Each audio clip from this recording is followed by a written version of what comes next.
You see, something's going to happen. What?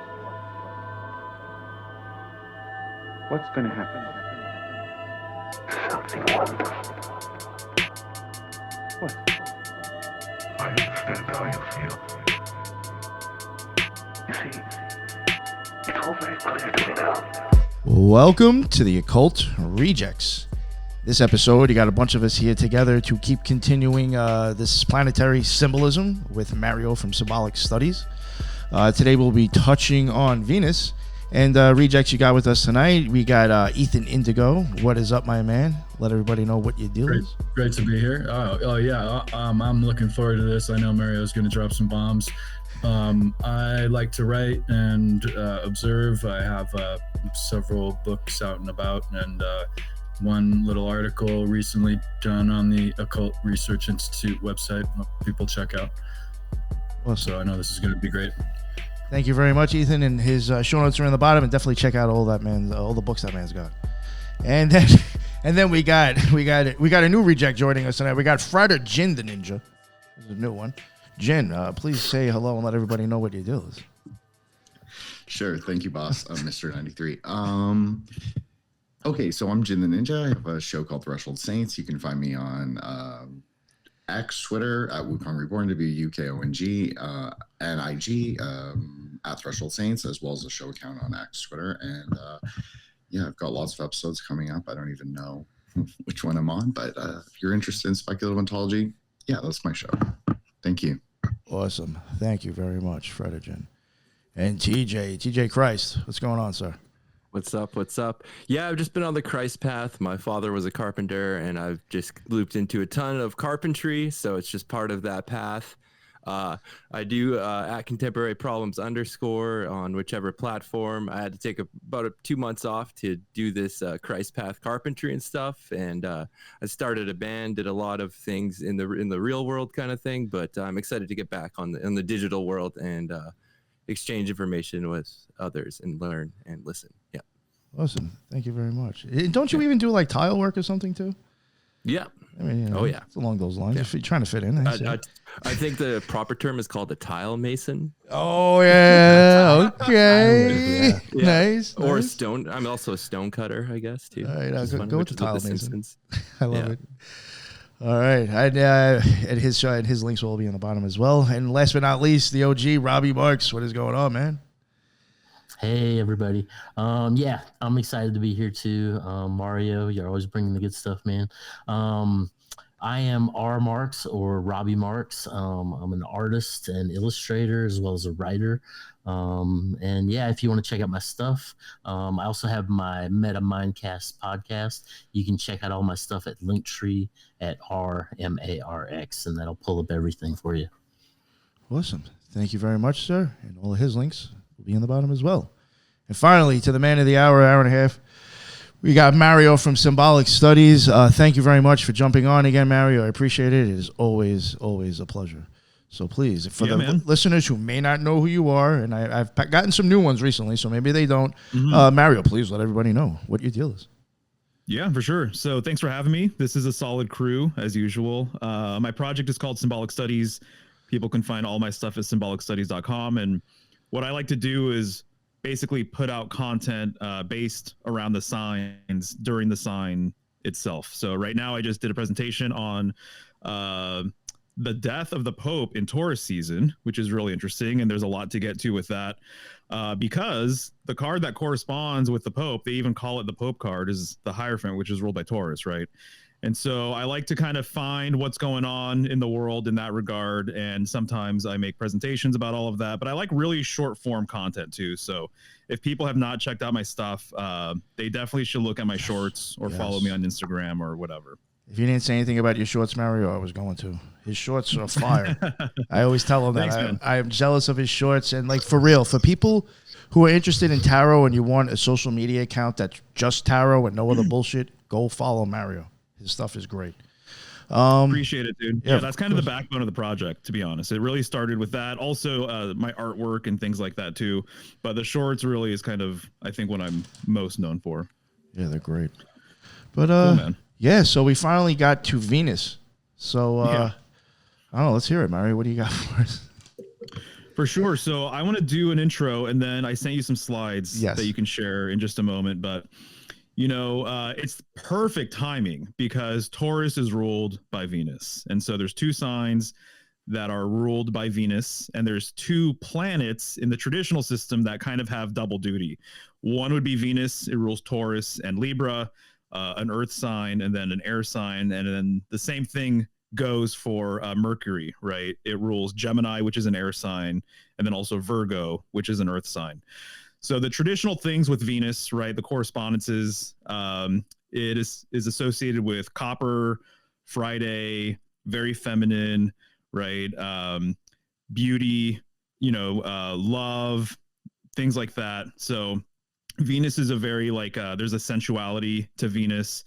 And the divine feminine sort of aspect really, really goes extremely deep, extraordinarily deep.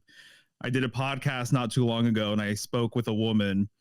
Her name is Ola Wolny, if people are interested in her work. I'm pretty sure I've brought her up here before, but she is like a Venus sort of expert.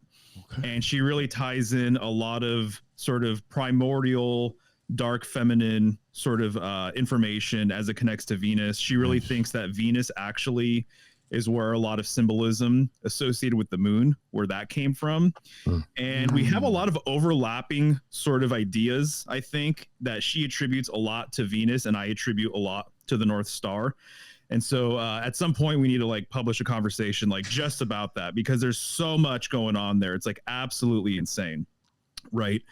But let's just look at the glyph of Venus, actually, if you don't mind, just pulling up that first slide there. Sure. And it's a circle with a cross on top. To me, when I think about this glyph, I just think about the feminine being in a higher priority sort of position with that circle. Oftentimes, the heavens are associated with the circle or the sphere. And oftentimes, the earth is associated with the square or the cross or the number 4. And so to me, this kind of matches that sort of dynamic. It's kind of interesting, actually. There are some groups that will use an inverted Venus glyph to indicate Mars, which is sort of the classic thing, right? Men are from Mars, women are from Venus. Actually, I say classic, but my understanding is that actually really kind of came around in I think the 60s or 70s or something like that. We'll get into it, but esoterically, you could say that men are from Mercury, and all you have to do is just add horns on top of the Venus glyph, and then you have Mercury. So perhaps Mercury is the real partner or consort of Venus, right? That's something I like to think about. But one of the fascinating things about this glyph, if you want to go to the next slide there, sure, is that it was pointed out in a book that I have that Venus, the glyph of Venus, is the only glyph that actually sort of can be put into the Kabbalistic tree of life. And all of the Sephiroths basically match sort of the outline or the line work of the Venus glyph. And so the person that wrote that book, which is where I got this from, was making the case that this is, of course, extremely significant for the glyph of Venus. And what's really interesting about this, in my opinion, is that the hidden Sephiroth, Da'at, would be right there in the middle of that circle, right? Dead center in that circle.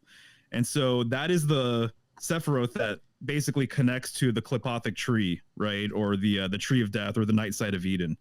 And so in my research, that hidden Sephiroth, the 11th one, is associated also with the north, right? And so I'll just put it out there. You guys know where I'm at with kind of polar northern symbolism or whatever. I'm really inclined to think now, and I wasn't as confident saying this months or even years ago, but literally the symbolism of all the signs of the zodiac, and I would say planetary symbolism, literally comes from the same place, and it's a northern polar sort of dynamic, in my opinion, right? And so this has to do with the fact that everything is expressed from a center and then returns back to that center. So there is a world axis northern polar correspondence with all of the planets, with all of the signs. And I would even say by extension, I'm really seeing that that might be the case with all constellations, basically.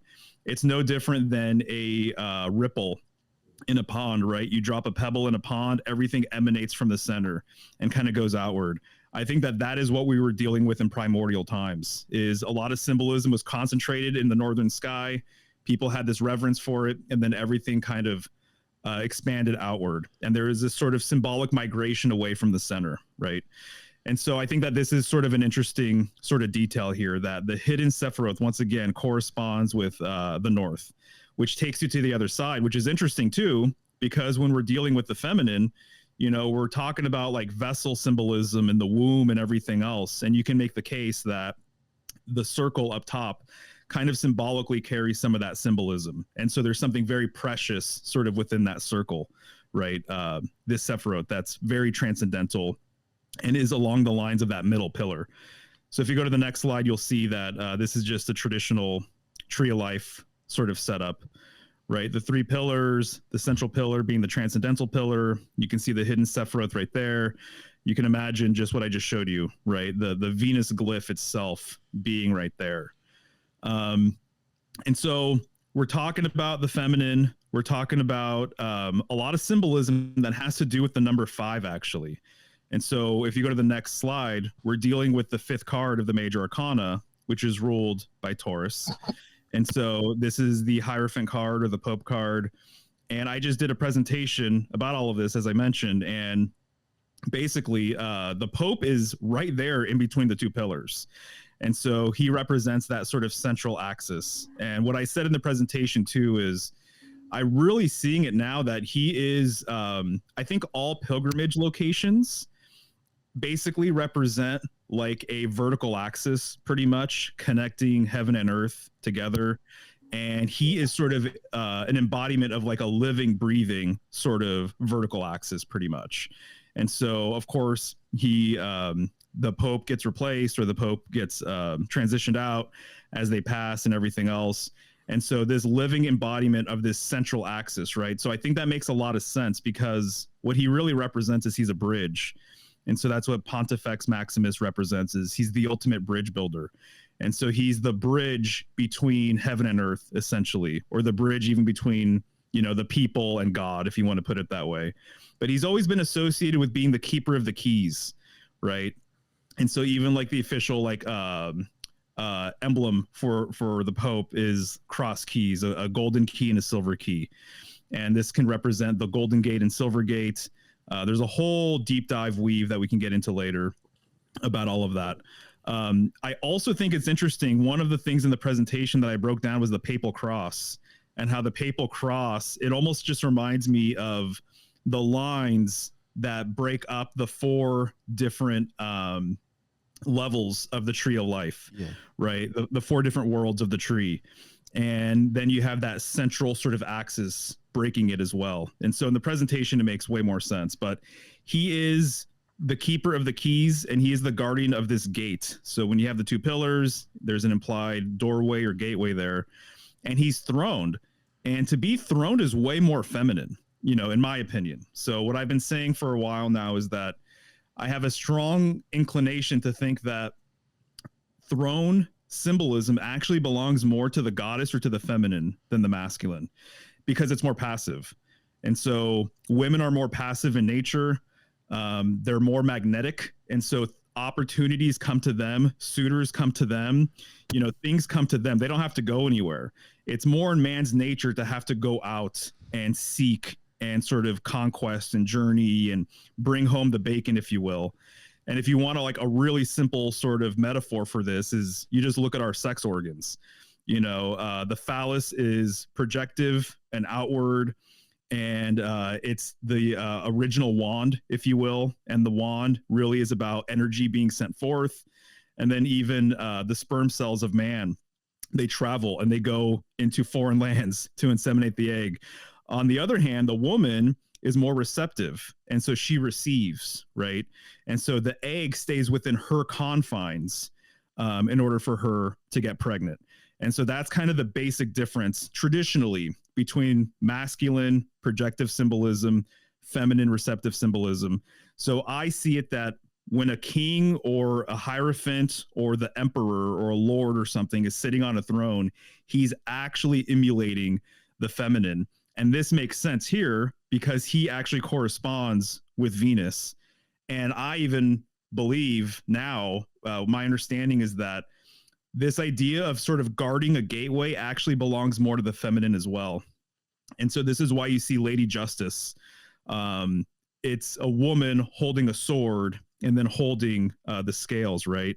And she too is sitting in between two pillars in the tarot, right? The Justice card.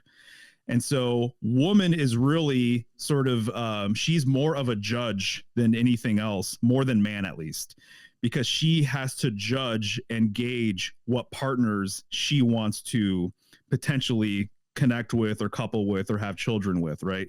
Men have a very different perspective on things. So men can be attracted to many different types of women and everything else, but it's really the woman who is the guardian of her gateway, which is the real gateway into this reality, basically, right? And so there's a lot of symbolism with that, with the true guardian of the gate is actually feminine.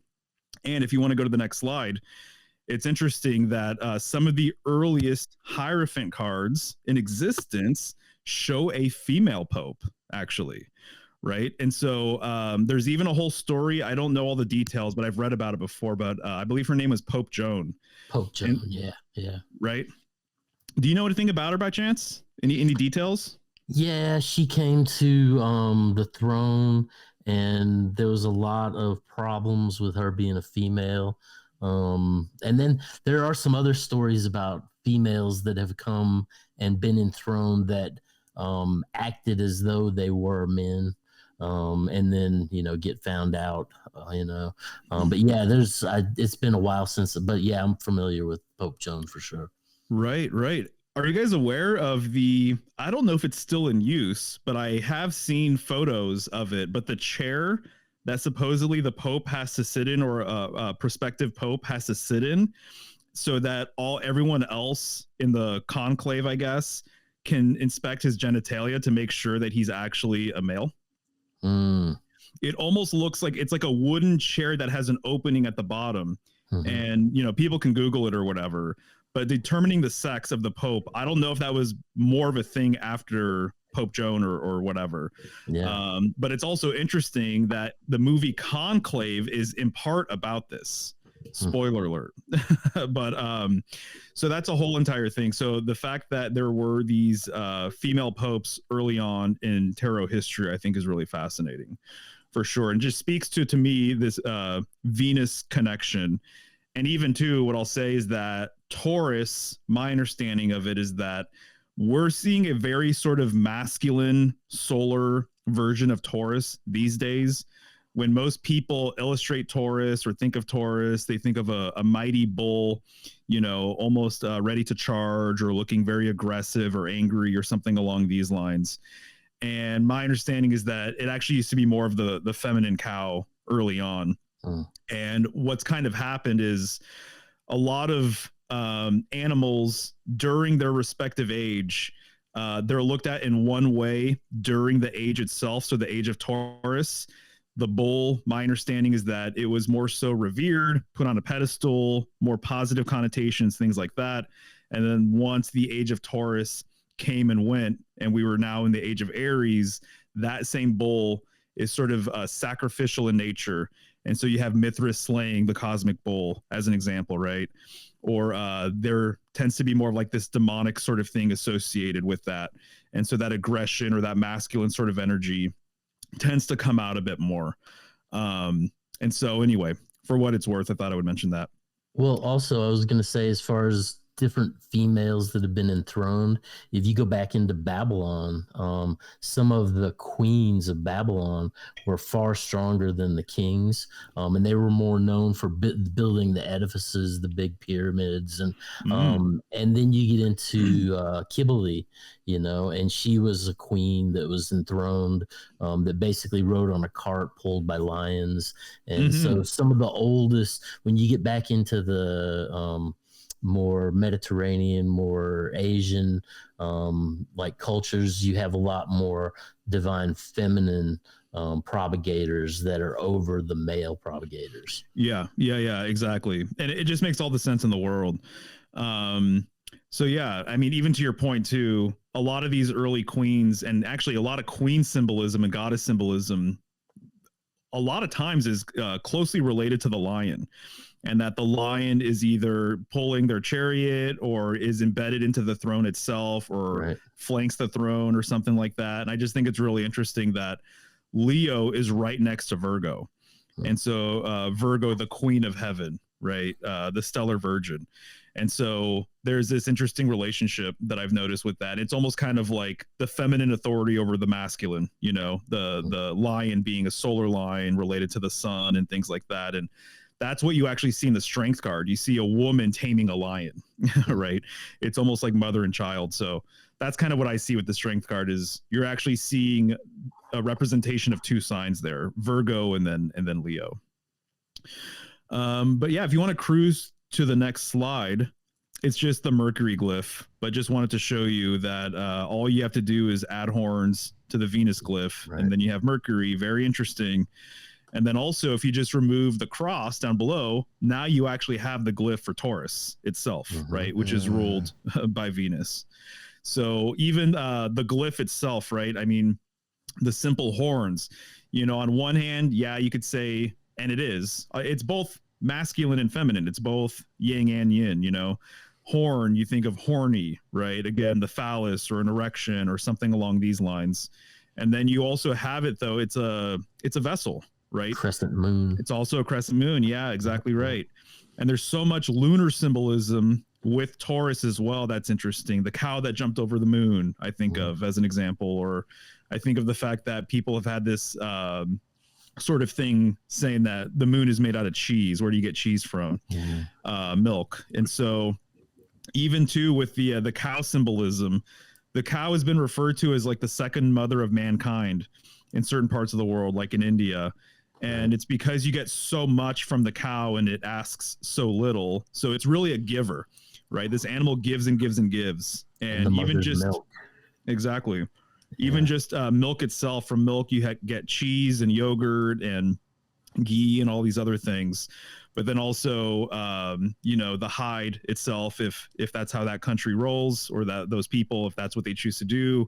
And then obviously meat and protein from there. And, you know, then it helps on the farm. And then there's uses for the dung and everything else. And so on a physical level, it gives and gives and gives. But this also kind of parallels a spiritual dynamic as well. And that it actually, there's like a grace and there's a presence to the cow and the bull and everything else. So there's things to learn even outside of just taking, you know, from it. But there's a huge weave too with the V. If you want to go to the next slide here, we're talking about Venus. So we're talking about the V. The V is a very powerful letter in so many ways. One of the first things I think about is the fact that the receptive elements, their glyph is a downward triangle. So water is just a downward triangle. Earth is a downward triangle with a line through it. Air is an upward triangle with a line. And then fire is an upward triangle. So the receptive feminine downward triangle, right? So it even looks like a little vessel, right? I even think of the yoni, or I think of the vagina, starts with a V, right? Also, when you look at, go ahead. I was going to say, as well as aspects of water, it's as far as the waves. Yes, exactly. 100%. Yeah, you totally got it. And so even vagina, you have that V right there. But the Taurus constellation, when you look at Taurus, again, ruled by Venus, you see this gigantic V. That is the most prominent feature of the Taurus constellation, if anyone here is a stargazer. And so you see a gigantic V, and then you see a really large star, and that's one of its eyes, which is Aldebaran or Aldebaran. I also think it's interesting too that specific star has a lot of symbolism associated with like the Vril society and like the lore associated with the Vril. And here we're dealing with the V again, even with Vril, which to me, when I think of Vril, I think of another aspect of ether or spirit, which would be the fifth element, which is also Roman numeral 5, which is a V as well. And we're dealing with the fifth card of the major arcana. So Roman numeral 5 right there. So the V weave is super, super strong, very feminine in a lot of ways. And if we go to the next slide, we'll see that if you double it up, Now you have a W, right? Right. From V to W. And W, we have words like water, womb, woman, right? Witch. And so there's a lot of feminine words that associate with the W. And then if you just flip that, and this is getting really close, Robby, with the water, right? The zigzag Right. of the water. The Aquarian yeah. waves. Exactly. Yeah. So you flip it like in the next slide, and then now you have I was gonna say an an M. Yeah. So Ma, it's like Right. universal amongst babies. You know, it's almost like instinctual, I think. And so mom has 2 M's, mother, matter, matrix. These are like feminine words, basically. Is it mem And so- feminine too? I could be wrong on that. Mem, water. Yeah. Totally. Yeah, Two yeah. M's right there. I'm pretty sure it's Ma in Arabic means water. Okay. There you go. Yeah. Makes perfect sense, man. Yeah, And- exactly. There is some And- mythos. Go ahead. Oh, I was just gonna back that all up. In so many dozens of different languages, Ma is the feminine mother expression term. And in looking into it, it might be something else, but it also might be that Ma is the first enunciation that we make, that we're capable of. And so so it might be that, not that that's not amazing in and of itself, but you're right. It's very much reflective in the matrix, the matrix, from which, as you point out, the creation. Yeah, exactly. Well, one of the things that's been pointed out to me is that when you say something that starts with an M, it's internal as well, right? So there's like a receptive feminine sort of quality with as well, versus like da for dada. Do you know, does anyone here know if da or dada is as, it doesn't feel to me as universal as ma is. It is related, I believe, but it's more pa. Pa. Yeah, Okay, there you yeah, go. pa, Right. pa, pa. As it's shifted into English, it's da, but very similar, of course. Pa, Right. pa. There you go. That makes sense. Well, I mean, that's completely related to even to the Pope and some etymological words that kind of relate to Pope and father and, you know, the high priest stuff. Very similar energetically to your idea of the externalizing and the internalizing of those tonations too. Sorry, Right. Robby. Well, oh no, not at all. But also, when you look at Mother Kybele, who's directly related to Aphrodite, who is essentially Venus, her consort was Attis, and in the mountains they would call him Pa or Papa or Papas. So, and that goes back 10, 12,000, BC. Right. Yeah, totally. So we got here from the V, right? Venus. And so let's look at the next slide. And to me, this information is so mind-blowing. It's still very novel to me, even though I've seen it so many times now. But Venus, over the course of 8 years, makes a 5-pointed star from the perspective of Earth. And this is what it looks like right here. And so there's no other planet that has this sort of cycle or makes this. This is referred to as the Venus rose or the Venus pentagram, right? Or the pentacle of Venus, something along those lines.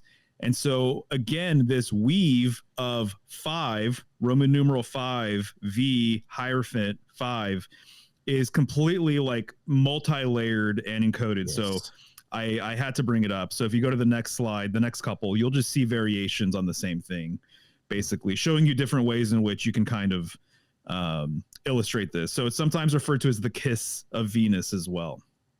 And so the number 5 and the pentacle, really, really amazing stuff. I mean, the mathematics and sacred geometry behind it is pretty mind-blowing as well.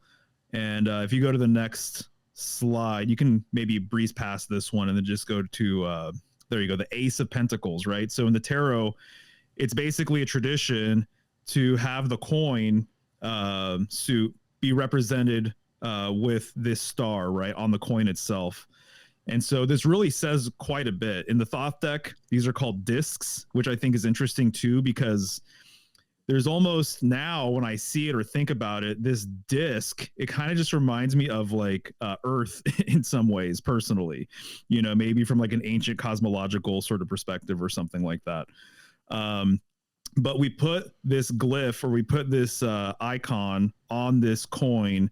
And in my opinion, a lot of times when you are looking at a pentacle, you are looking essentially at a reference, almost a direct reference to Venus, right? Yeah. And so because of this sort of dynamic, and so it's also encoding the 5 elements, as I mentioned earlier. We obviously, as humans, have 5 main appendages, 5 fingers. So pretty interesting as well as it relates to the number 5 and Venusian sorts of things. The average menstrual cycle is like 5 days, basically. And so even like when we refer to like a period of time, the period like has a reference to this, and also has this kind of subtle reference to like the number 5 as well. So I think that's kind of like an amazing sort of set of like coincidences or what have you, synchronicities. But the 5-pointed star, it's the quintessential star, right? And so the quintessence too is related to this as well. But it's the quintessential star. It's the star that we all draw as children. And if you look at any work of art, for the most part, you know, not all the time, but a lot of times, just the average star in the piece, if there's going to be like a blanket of stars, you know, it's not uncommon for it to just be a 5-pointed star. So decoding sort of the sacred geometry behind it, I think makes sense. So if you want to go to the next slide, we'll just see a pretty standard pentacle there. And it's the proportions of where these lines intersect that's really significant. So if you go to the next slide. The pentalpha. Mm-hmm. So this ratio right here is really, really important and relates to the golden ratio. And so if you go to the next slide, there's these calipers that you can buy that will retain and keep the golden ratio. And so it's 1.618 to 1. And so my understanding is even like our bones, you know, they're able to unfurl and kind of curl up into themselves because of this dynamic right here. And so if you have calipers like that, it kind of encourages you to start measuring all these things and start seeing where this sort of like ratio actually exists. And so because of this ratio, if you want to go to the next slide, you'll see that it's related to the golden spiral, basically. Mm-hmm. And so from like the left square to the right square, the upper right square, that ratio is retained, right? And so because of that, you can literally have this perpetual spiral that just goes on and on and on and on and on. And that ratio completely stays intact. So this golden spiral ratio is actually embedded into the normal 5-pointed star that we're all sort of familiar with. And because of that, the 5-pointed star pentacle has all of these interesting properties too. Like if you go to the next slide, you'll see that you can basically line up these stars, right? And there's this just perfect tapering sort of dynamic that again goes on and on and on and on. And so my opinion, basically, when you really start decoding everything, is that the 5-pointed star, and by extension, like the number 5 itself, it is also a bridge symbolically. It's a symbolic bridge, which is why it matches so perfectly with the Hierophant card, the Pope card, because it's a bridge between the material realm and the spiritual realm, in my opinion. And that's basically sort of what it encodes. And that's why the 5th element is also related to spirit. I see it that this is all pretty much like it all culminates together and speaks to the symbolism of Venus and the Hierophant card and the pentacle and everything else.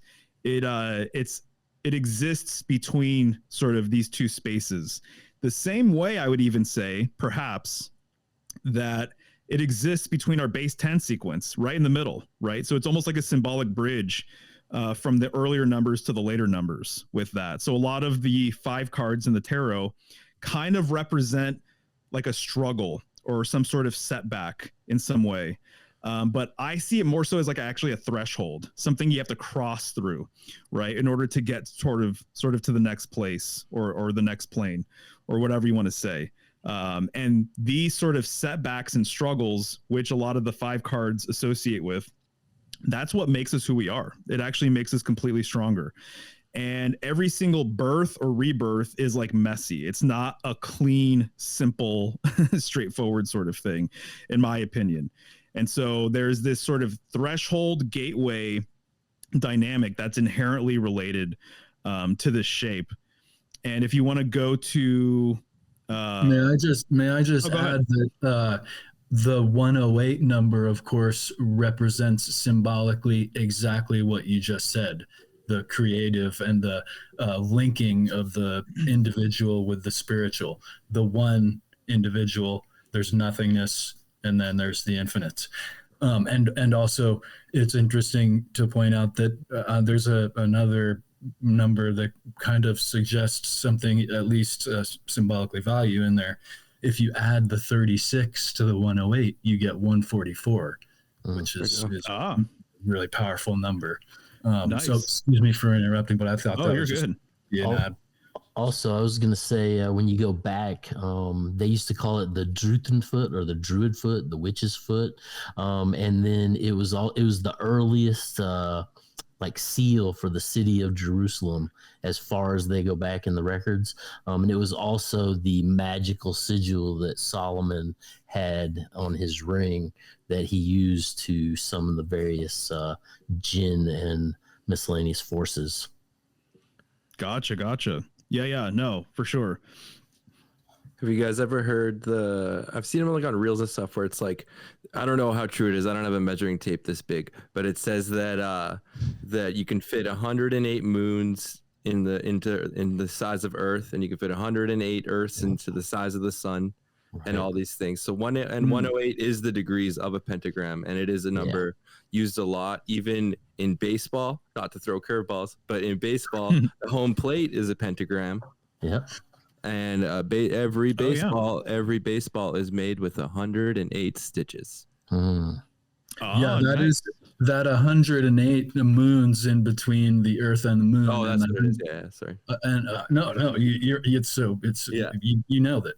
And the 108 suns in between the Earth and the Sun is an approximation, but because of the nature of the orbit, of course. Yeah. And it's not exact, and it is never exact, but it is very close. And it does hint that it's kind of has this scientific creative force to it, because you could almost find, I forget what they call it, but the area around a sun where there is potential life, you could almost deduce it via this 108 mathematics via any sun. I forget what it's called, but this ring, the Goldilocks zone. Exactly. So you could almost use 108 to find the Goldilocks zone with stars. I love it. Sorry, Mario. Go ahead. I just want to say that in Buddhism, we use the 108 beads on our malas, and it also represents the 108 afflictions. So there's 108 worldly desires, I guess you could say, that you have to overcome before you can go higher, I guess.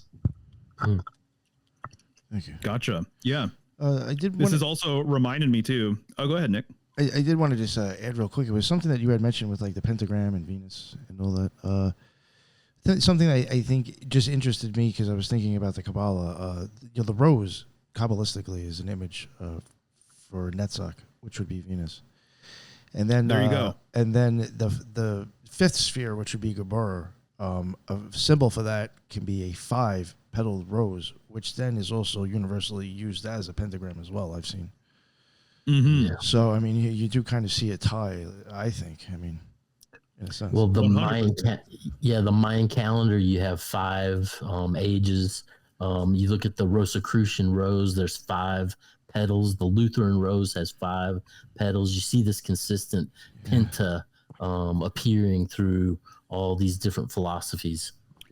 It is also interesting to go off what Nick said, is that path 22 on the tree between Geburah and Tiferet, that can also be represented in a rose. So it's like some people describe it as like the axial joint is from like Tiferet to Netzach.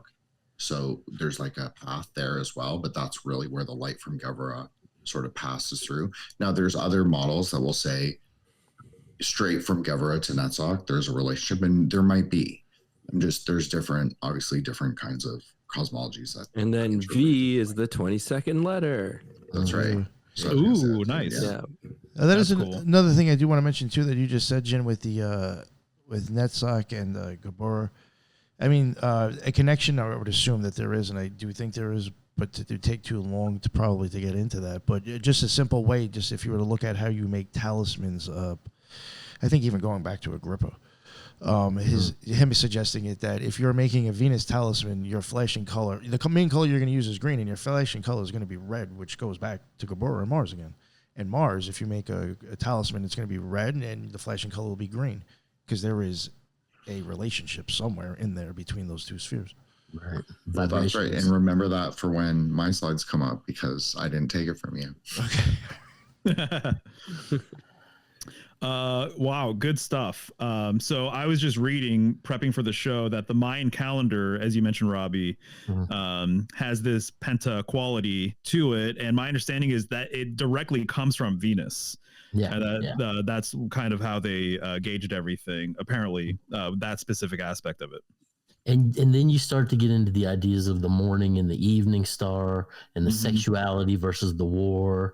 This is probably one of the deeper subject matters in regard to planet when you start looking at the symbolism of the cosmology itself. Yeah, no, I completely agree with you for sure. Other thing I was going to mention too is even with the 5-petaled rose. Right, like the Tudor rose is another example, or what it's kind of sometimes called, but that's right in the middle of the rosy cross, right? Sometimes it could be a different rose or whatever, but oftentimes it's just a 5-petaled rose right in the middle. And to me, that's interesting as well, because when you're dealing with the cross, you're dealing with the four quadrants, or the 4 lines emanating from the center. And so that center point where the vertical axis and horizontal axis meet, that would be the 5th point right there in the middle. And you have the rose itself, which is the upper sphere of the heavens. And then you have the rosy cross, it's on the cross, which is that lower cross. So it's giving you, again, the glyph of Venus. Yeah, totally. No, exactly. Awesome. And then related to green, I just have to bring this up too. So if Taurus is fixed earth, it's right in the middle of spring, right? And I personally, I don't know if I've ever mentioned it to you guys, I see like a pretty layered weave between the number 4, the Emperor card, which corresponds with Aries, and the cross being related to the 4, and then also Christianity. And then I see with the Hierophant being related to the 5, and then the Pentacle, and then Venus as well. And I see that as in a lot of ways, actually being related to Islam, which I think is kind of random, seemingly. But they pray 5 times a day. There's 5 pillars of Islam. Oh no, there's a Gavaritic. Sorry, Mark. Islam is 100% dedicated to Venus. When you get into it, it's right. And then the Christians are the sun, and then the Judaic philosophy is to Saturn. These are distinctions within each of the philosophical directions. Because even the glyph, and I know Islam traditionally doesn't have symbols, and they're anti sort of graphic or anti-symbolic in some ways, visual symbols, visual iconography. But if we're going to pick a symbol, right, exactly. If we're going to pick a symbol that represents Islam, it would be the 5-pointed star inside the crescent moon. For sure. Right? For sure. Yeah, exactly. No, so it is, and then it's green, which is why I was bringing it up. Green Because, as well. Yeah, because you brought it up. But what I see actually, go ahead.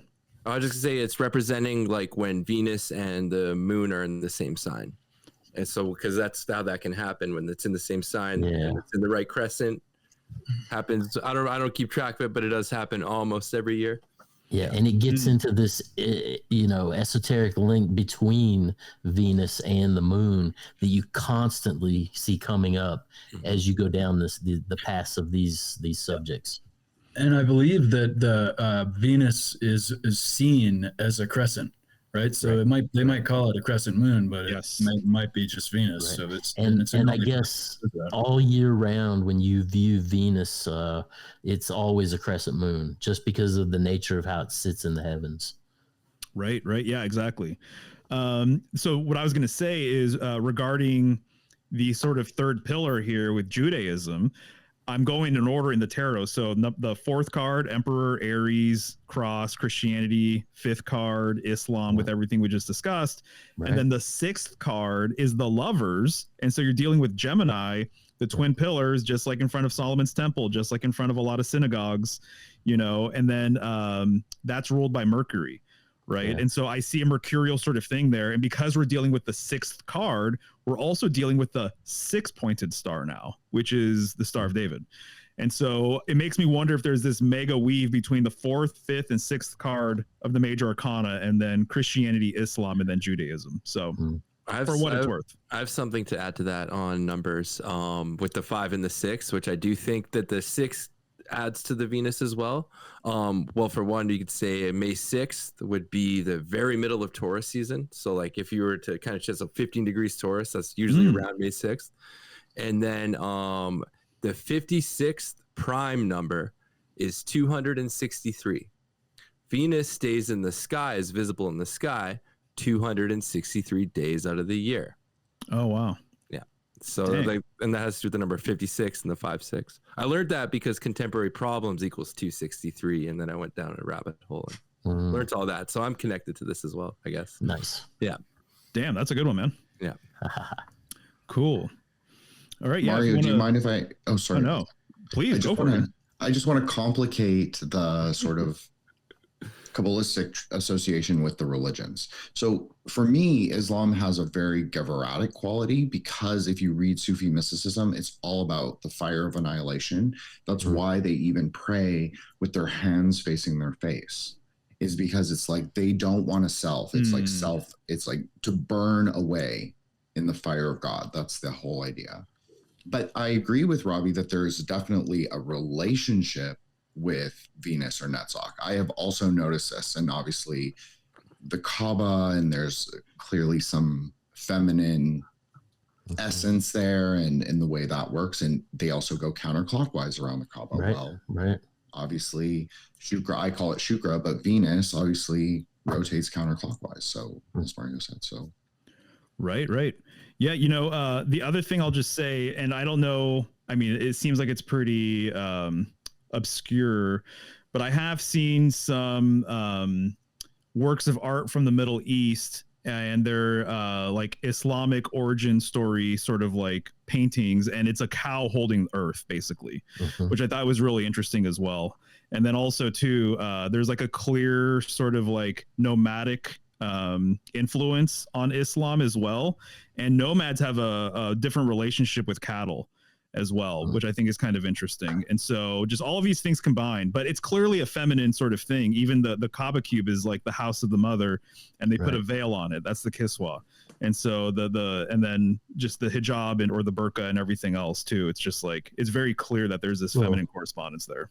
Yeah, in the corner you have a physical silver representation of a vagina that has the meteorites that are encased in it, that are representative of the mother goddess.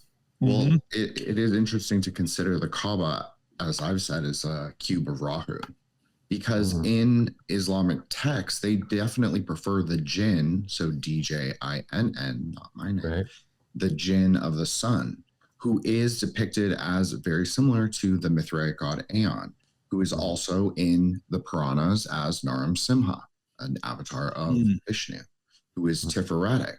So Robby was saying, like, Christianity prefers Tiferet. Well, I agree with that, but Tiferet's only the 6. It's only the superficial quality, the superficial sort of illumination, right? It's just the golden vessel. Right. There's an idea in Pico that really Christianity very strongly prefers Hesed, like Mario was saying, excuse me.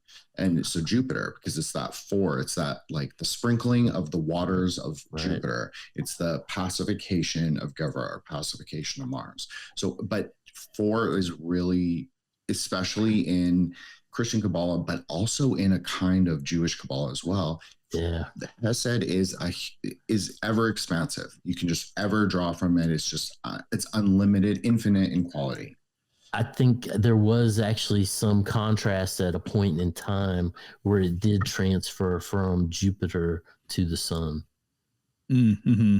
You know, as far as the Christian philosophy. Sure, because the 4 is really you could say the sufferer of the messianic religion. So it's like the savior, like the merciful savior arises from the mass consciousness, this the ocean of Gevra, the ocean you could also say of suffering. That would be a very Buddhist way to describe it.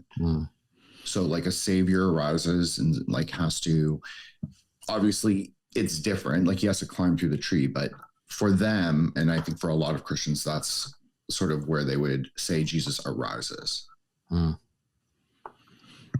Robby, just spitballing over here, but what part does heliocentrism have to play in that of the solar worship, and kind of this new correspondence, right? It's interesting because Jupiter is God the Father when you translate it.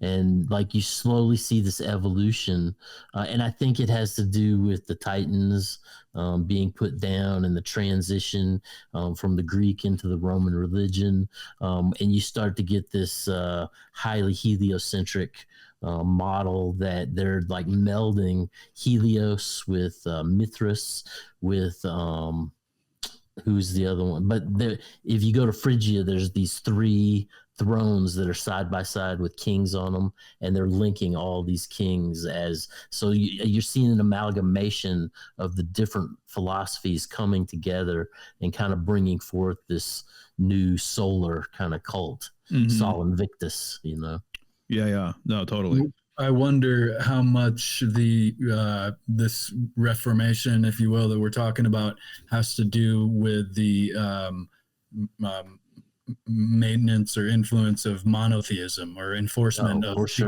monotheistic and getting rid of everything else and what could be the superior, the sun, and that's who we're from, and you have to worship us now. Yeah, and it's trying to move within the Roman philosophy from that mystical pantheism, that everything, and condensing it down into very much like in Petra, Muhammad's grandfather, they said he worshiped 365 idols. And then at, the point when they got conduced all into Allah, and basically that's when you have the birth of Islam, It's that you see these reconditioned forms happening over and over and over as gods and goddesses override and move, and it's very fractaline.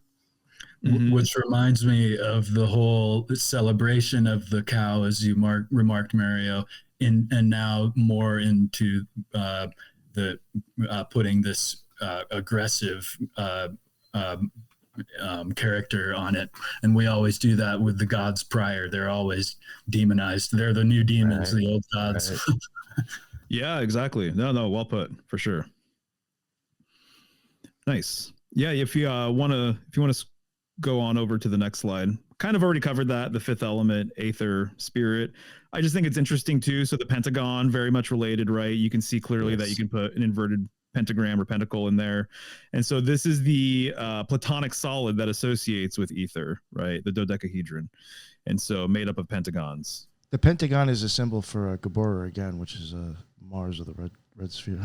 So again, that's more. Gotcha. Yeah. That's like the Pentagon in DC, 5 pentagons within a pentagon, that's Mars all the way right there. Right, for sure. So, okay, this is my understanding is that this was the symbol to the entrance to the underworld / afterlife in ancient Egypt, the duat, and that this was that threshold that you cross through.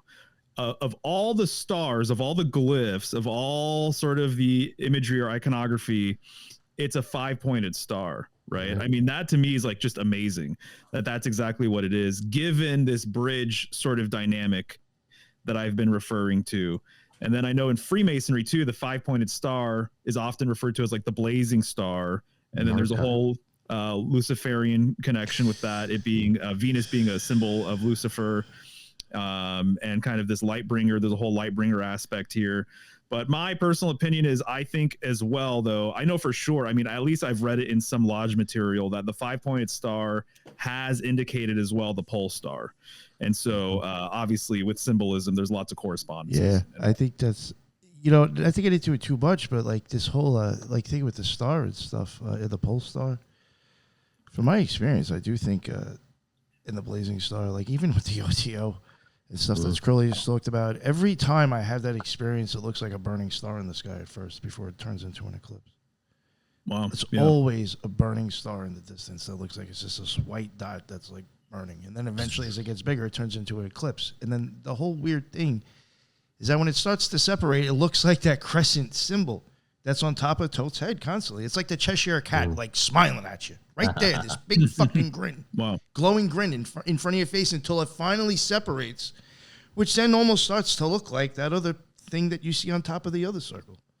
Like I do, like even see like the symbolism and going again with like what made me start all this was, you know, Venus, Lucifer is associated. No, what is it? I'm getting confused with Netzach. What is it? Lucifer, I think, is associated with that sphere. The sigil of Lucifer is very close to the way that light bounces off of your lens in your eye too. Yeah, and he's talking about the bringer of light or this and that. I mean, I think again, talking about visions that I'm seeing, I do think something like that is all tied in together. And the way light refracts itself, I mean, I do. I think like. Not to sound corny in a way, but I think sometimes I wonder, is the whole idea of Lucifer more of like the visions that I fall in love with my eyes that really I shouldn't be falling in love with. Oh, right. And being a 5-pointed star, I mean, that is the symbol of the upright man.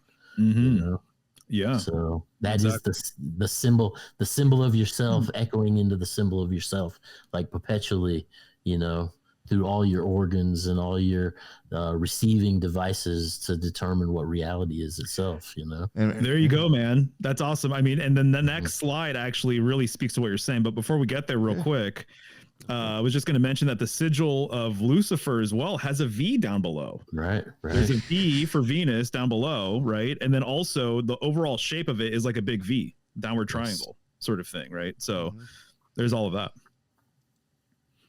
Yeah. Right. So there you go. The Thoth version of the Hierophant card really says quite a bit, right? Even the throne of the Hierophant here literally is the bull itself. And then you have these sort of nested 5-pointed stars, kind of as you were saying, right? And then you got that white one of the child like on its chest or midsection. And then its gown too, it's really almost like becoming part of the earth or something like that, right? And I think this is interesting too, because Taurus is fixed earth, and there's a lot of symbolism with the Hierophant that relates to like retaining tradition, and sort of like a preservation of something, right? And that's what the Pope or a high priest or, something along those lines, a figure along those lines kind of represents, is maintaining this tradition or these insights, esoteric secrets. That's another thing. This figure is really known for knowing things that other people don't know. He's, again, the keeper of the keys, the keeper of esoteric doctrines. And there's even some like more modern, maybe actually this is more modern. I mean, the Crowley deck is relative to like the whole history of the tarot is modern. But there's decks where the two followers underneath the Hierophant Pope, sometimes you'll see them almost like grabbing a key. Sometimes you'll see one of the figures and he has a knife behind his back, almost like he's going to kill the Pope or something like that. And so they've kind of encoded this whole thing that like he keeps secrets basically. And there's a whole thing with silence as well, I think, with the Pope. And what corresponds with the Hierophant card, or excuse me, with Taurus is the neck as well. And a lot of times the Hierophant has like a almost like a blue band around his neck or something along these lines. And so there's kind of a whole entire thing regarding language, I think, with this figure, and that might be in part a representation of some of the keys that he holds, is like secrets related to language and rituals and initiation and sort of things like that. So one of the things, though, I think is fascinating too is the fact that all of those stars are coming out of like the midsection there of that woman who is Isis, and basically a representation of Venus, in my opinion. And she's holding a crescent, right, in one hand, kind of like the horns of a bull, or the moon, or the crescent that Venus makes, or something along those lines. And then she's holding what looks like a sword. I actually think he may be encoding a subliminal nail. It's like a nail sword, because the Hebrew letter that corresponds with this card is nail. And the way I see the nail, and actually you can go to the next slide because it's zoomed in a little bit. The valve. Yeah, exactly. What the nail represents is it binds, right? And so it's going to bind pieces of wood together. The way I see this as like a world axis sort of symbol, right? And so just like a straight vertical line, just like Roman numeral 1 or the letter I or the wand or something like that, you know, just to say that my opinion is there are realms above and below, and they're all connected through their center, through this vertical axis. And so the vertical axis has been viewed as well as a nail. The nail has encoded this axis that binds different realities together. So in a way, again, it's almost not unlike the pillars in the Kabbalistic tree binding these different worlds sort of together, kind of like the papal cross as well, that central axis binding these three levels of reality sort of together. And to me, the kicker with this one is that the an alternative name for the pole star was the nail star. And so when you look in the northern sky, you know, all of the stars, the fixed stars, go around this central star. So it's like a point of pivot in the heavens. And so the nail star, to me, kind of relates to this concept, basically. Been nailed in place.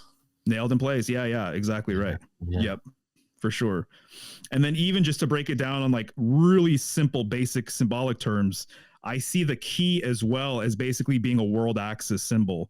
And so I used to say all the time that poles and holes, you know, so many symbols go back to this dynamic between poles and holes, which relates to like sexual symbolism. Well, keys and locks is the same thing, basically, right? And so poles and holes, keys and locks, the nail is pretty much the same thing. The obelisk, you know, I think of the obelisk in St. Peter's Square, which came from Egypt as well. When you look at St. Peter's Square from above, I don't have it here, but it makes a gigantic keyhole. It looks like a keyhole, right? And this is where the Pope will be in between his two pillars, addressing his people in front of this gigantic obelisk that's right in the middle of this keyhole that is St. Peter's Square. Right. May I add in geometry terms that, or symbolic geometry, the line is the becoming of the point.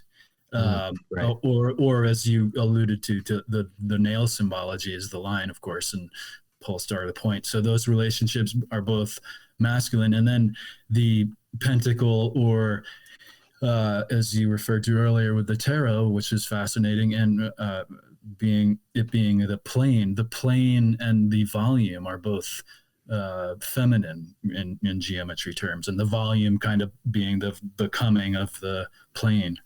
And the cup, the volume. Yes. Holding the, Totally. Yeah. You know, what I used in my presentation, I used the Z axis as a symbol for this vertical axis, for the world axis, right? The X axis and Y axis, and then the Z axis, right? Of verticality, basically, I think is kind of another sort of metaphor here. But look, these pentacles are coming from between her legs as well, right? So, I mean, just Venusian symbolism to me. Birthing a human. Yeah. Exactly. So actually, speaking of, if you want to go to the next slide, you know, when it comes to the womb or uterus and the fallopian tubes, this whole system, most people associate it either with Aries or Taurus, right? And you can see why. Very easily, you can see why Aries, and I think you can really see why with Taurus. And if you go to the next slide, actually, this is actually an X-ray with liquid, you know, whatever plunged up in there to get this X-ray. And look at how much that really truly makes the silhouette of a bull. I mean, it's like a dead ringer in my opinion. And then I've got another one too that you can see. Yeah. Right. And so if you go to the next slide, so this is just the Rider Waite version of the Hierophant. Notice the sort of uterus looking, illustrations or reliefs in those pillars there. Yeah. Right.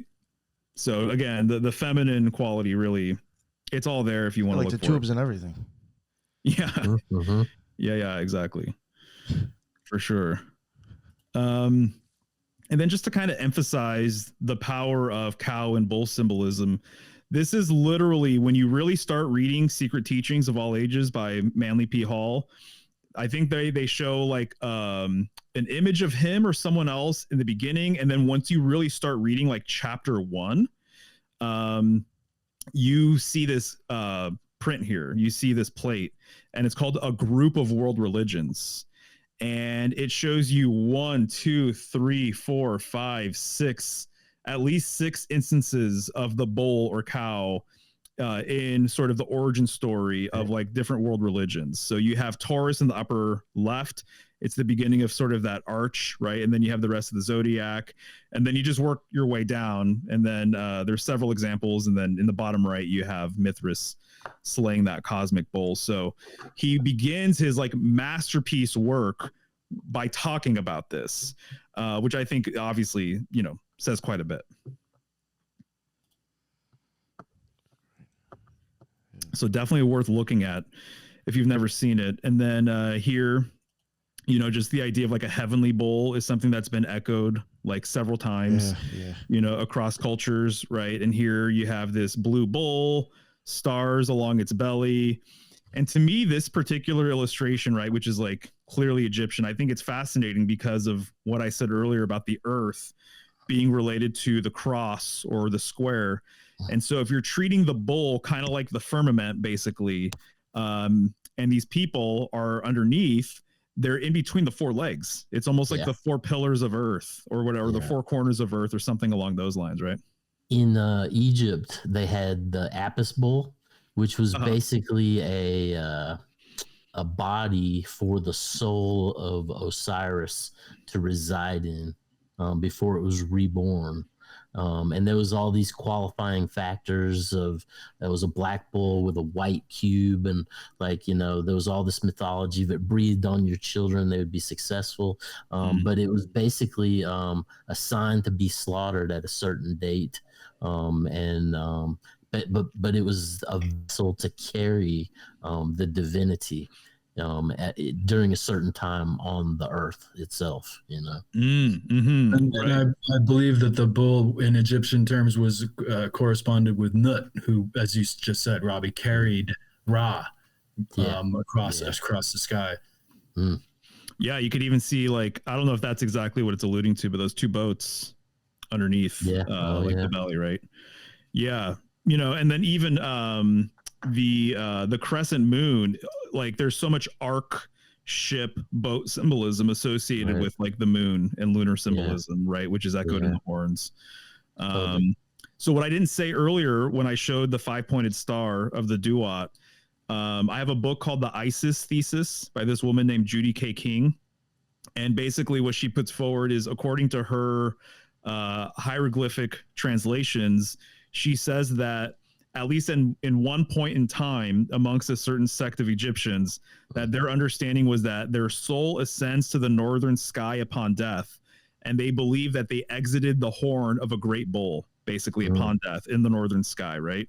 That's really interesting as well, because if you look at like the Dendera zodiac, there's the thigh of the bull in the northern sky, which is basically Ursa Major. And so there's northern bull stuff for sure. Like that's a kind of almost can be a separate conversation or whatever. But the other thing that's really interesting about that is that we know, regardless of sort of your cosmology or what kind of Earth you think we live on, I'm very convinced that there is a toroidal field around Earth, right? And that this is the magnetosphere, and that there's an opening at the north, right? And this is why we have the northern lights, pretty much.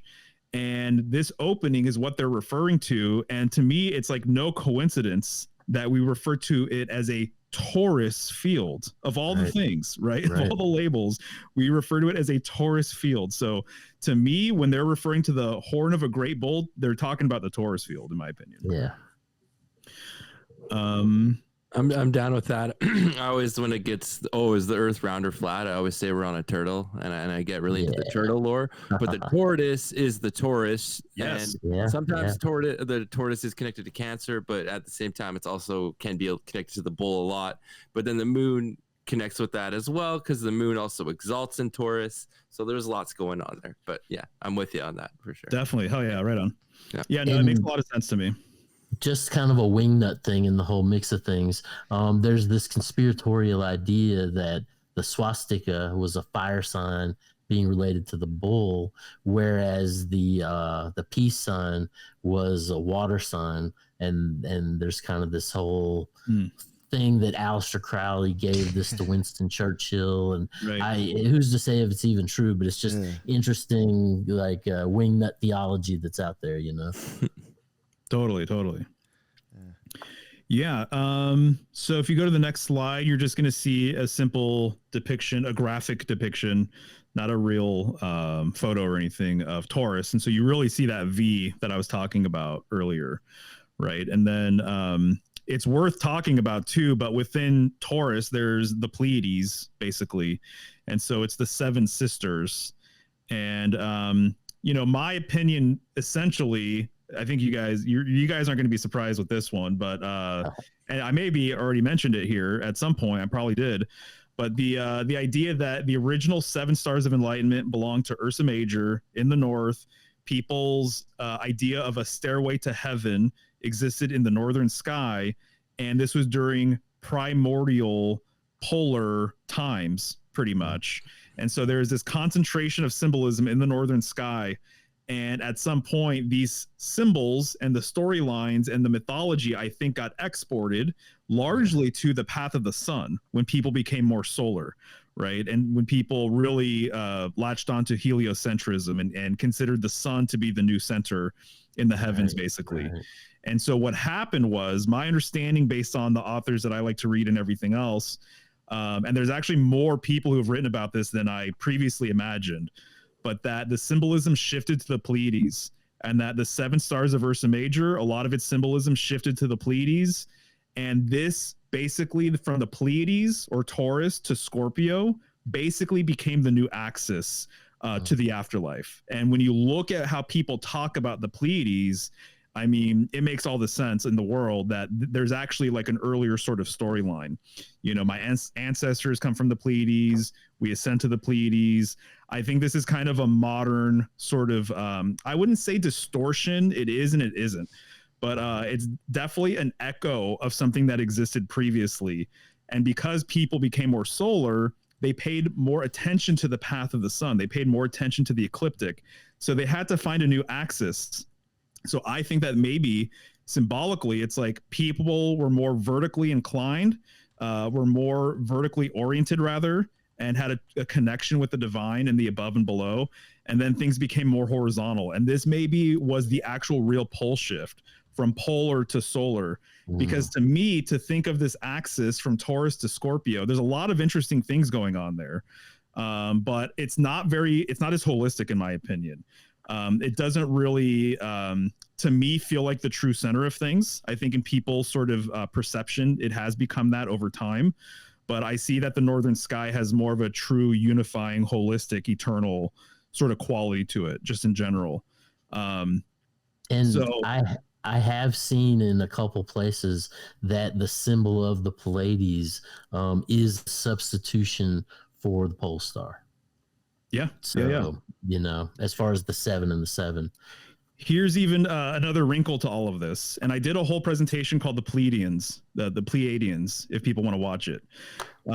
And basically, Atlas is the father of the 7 sisters of the Pleiades, right? And when they used to show Atlas, he was holding the firmament way back in the day. Nowadays, he's holding a world. He's holding a globe. Beforehand, he was holding like the vault of heaven or the ceiling of heaven, basically, right? And so, they would show him in a northern sort of looking location and like a central location. So to me, the 7 daughters is a reference to Ursa Major. If we look into the mythology of the 7 sisters, there's actually a missing sister, and they actually have a myth about the missing sister. I could be mistaken. I think her name is Electra, and that she's the missing sister, because when you really look at the Pleiades, there's actually only 6 main stars. And so they had to come up with mythology that sort of reconciled the difference between the 7 stars of Ursa Major and then the 6 stars of the Pleiades. And they both look very similar too, right? Ursa Major looks like a dipper vessel, and then the Pleiades kind of looks like a vessel too, as well. So for that reason and more, I think it made sense to create this new axis. And another thing with all of that is that when you're looking towards Taurus, you're not only looking at the Pleiades, you're looking towards Aldebaran. You're looking at Aldebaran, which is the eye of the bull, which is one of the royal stars of astrology. And then you're also looking at the galactic anticenter. When you're looking towards Scorpio, you're looking towards the galactic center, which I even feel like I don't know if I need to qualify that. I don't know if that's necessarily the true center of things, basically. But it's what's been said is the real center, right? Towards Scorpio and Antares, in between in between Scorpio and Sagittarius. And also Ophiuchus is right there as well. And so people in today's world have basically latched on the heavenly gate symbolism with Scorpio and the hellish gate symbolism with Taurus. So the cross keys of the Hierophant, the golden gate would be the golden gate would be Scorpio, and then the silver gate would be Taurus, if I'm not mistaken, the gateway to heaven and the gateway to hell. So just an interesting thing to consider with this polar to solar shift. But if you want to cruise to the next slide, actually, so you can see the Pleiades right there, kind of in the shoulder right there, right? And you only see it's that cluster of stars. How many stars are they showing right there? They're showing 6, not 7. But if you go to the next slide too, you'll see sort of this new axis. Right. So generally from Taurus, Aldebaran towards Scorpio, which I don't think you can actually see here really. And then if you go to the next slide, this is where I have the information from my recent presentation, the Taurus Scorpio axis, right? Taurus, Silvergate, Galactic Anticenter, Hell, the the Royal Star being Aldebaran, then the Golden Gate, Galactic Center, Heaven, and Taurus. So I think actually this is kind of veering away a little bit from Venus stuff, but when you look at the death card, if you want to go to the next slide, I think this is actually what it's really referring to. It's referring to this new solar axis that people have aligned themselves with, because you have literally the Hierophant Pope right there on the right-hand side, very much indicative of Taurus. He's literally underneath 2 towers. He's always in between 2 pillars, right? And so they're aligning him with that central pillar, or that sort of gateway, the keeper of the keys. But I think in this artwork, what you're kind of seeing is that the true keeper of the keys is Death himself, or Death themselves. And by holding that pole, what I kind of see is that, well, not only is there a flag with this rose that we've been referring to, this 5-pointed rose that's inverted for the most part, the largest sort of silhouette of it is pointing downwards, right? So we're dealing with this gateway sort of dynamic, but he's holding a pole, a world axis symbol. One-legged symbolism is world axis symbolism, in my opinion, which is why you see the thigh of the bull in the northern sky in the Dendera zodiac. Right. And what I kind of see is that this pole almost subliminally continues the line downward, like through the leg of the death figure, and then also through the leg of that horse right there. So from the very top of the canvas to the very bottom of the canvas, there's almost this implied unbroken line that's basically saying that Death is in charge here. This is his card, basically. And that the Pope is kind of like subordinate to the cycles and rhythms of death and everything else. So I think that this is really speaking to the Scorpionic Taurus sort of axis, Scorpio being related to death and rebirth and sex and everything else. And then everything Taurus relates to, which we've been talking about. Well, you can even add, or to help validate that even further, is like with Libra, ruled by Venus, it's there to be the gatekeeper to the underworld. Yes, of there you go, Scorpio. man. Hell Like yeah, dude. I sometimes refer to it as like the customs agent, where it's like, where are you going? You're going to the underworld. Where are you going? Do you have your stuff? Like, are you going to the right place? Like making sure everyone, when they do go there, that they are going to the right place, that they are like, yeah, set up for that. Yeah. Totally, man. Yeah, you got it. So I've never seen this so clearly, in my opinion, that it's a reference to the Taurus Scorpio polarity axis business. But to me, it seems pretty clear that this is definitely like the case. And that's what most people, if you're going to start looking into things, I would say that most people who are like into astrology, this is probably the axis that they would point to if there was such a thing as like a stairway or a ladder to heaven or something along these lines, right?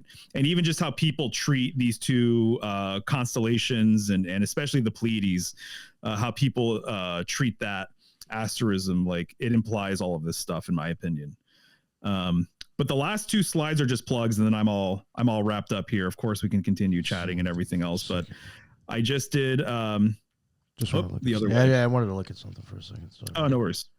So I don't know why. Something on that horse was just reminding me of something I thought I was looking at with the legs and shit. I don't know. Sorry. Yeah. No, you're all good, man. Well, I did want to bring up in regard to Venus and the whole death ruling overall. When you get into the mythology, the rolling of the golden apple, and then they picked Venus or Persephone as the most beautiful, and then they marry her to Vulcan, basically so he can create the weapons for the gods in regard to the raining down of terror and death. So there's maybe something there as well. Oh, totally. One of my favorite death cards shows a nude woman as death, basically, and she's holding a scythe. And there's another death card that I have where it's a pregnant woman holding a scythe as well. So I think it's very interesting. Was Vulcan known for being like not attractive? He was ruddy complected. He was so ugly, all the goddesses ran away from him.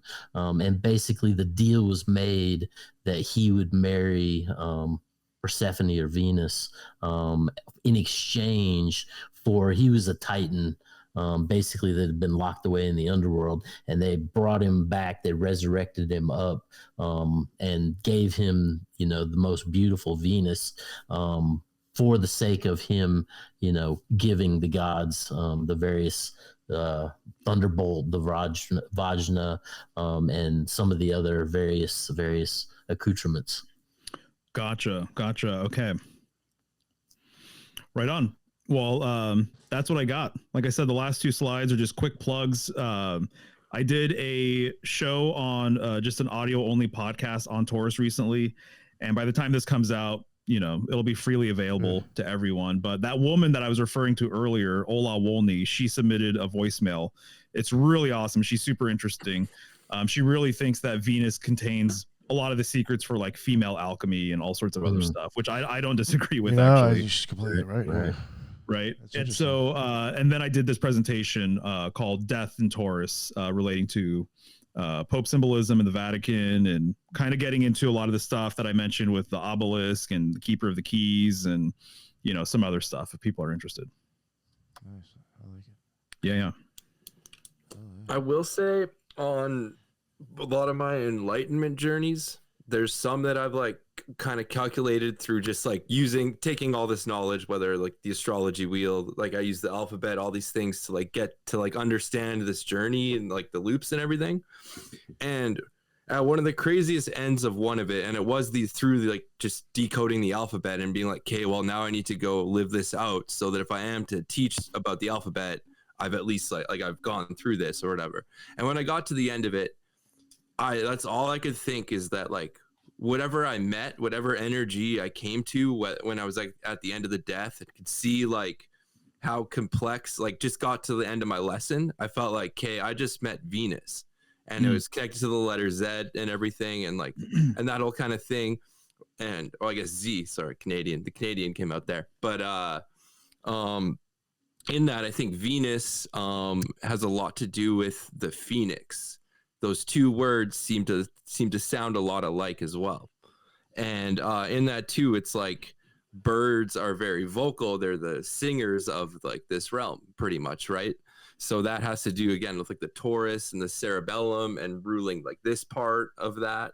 And then that you could even say that with Libra, because Libra is an air sign communicator. A Libra is like one of the masters of understanding the social constructs and like that whole kind of thing.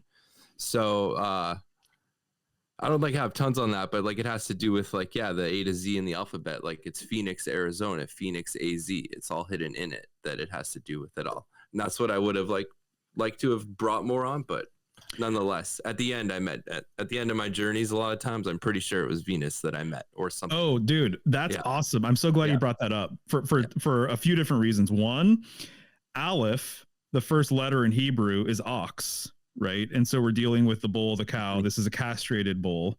And so there's a Venusian connection there. The other thing is that the first and last cards of the major arcana encode bull symbolism, because one, the Fool relates to Aleph, the first card of the major arcana, and then the last card of the major arcana is Tau, is related to Tau. The world card is related to Tau, which means cross, but Tau as in like Taurus, right? And so all crosses kind of symbolically relate to the Tau cross. The Ankh is related and things like that.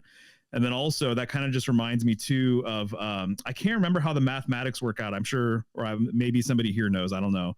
But pi, the way we use pi is actually like, it could be shortened if we used tau instead of pi.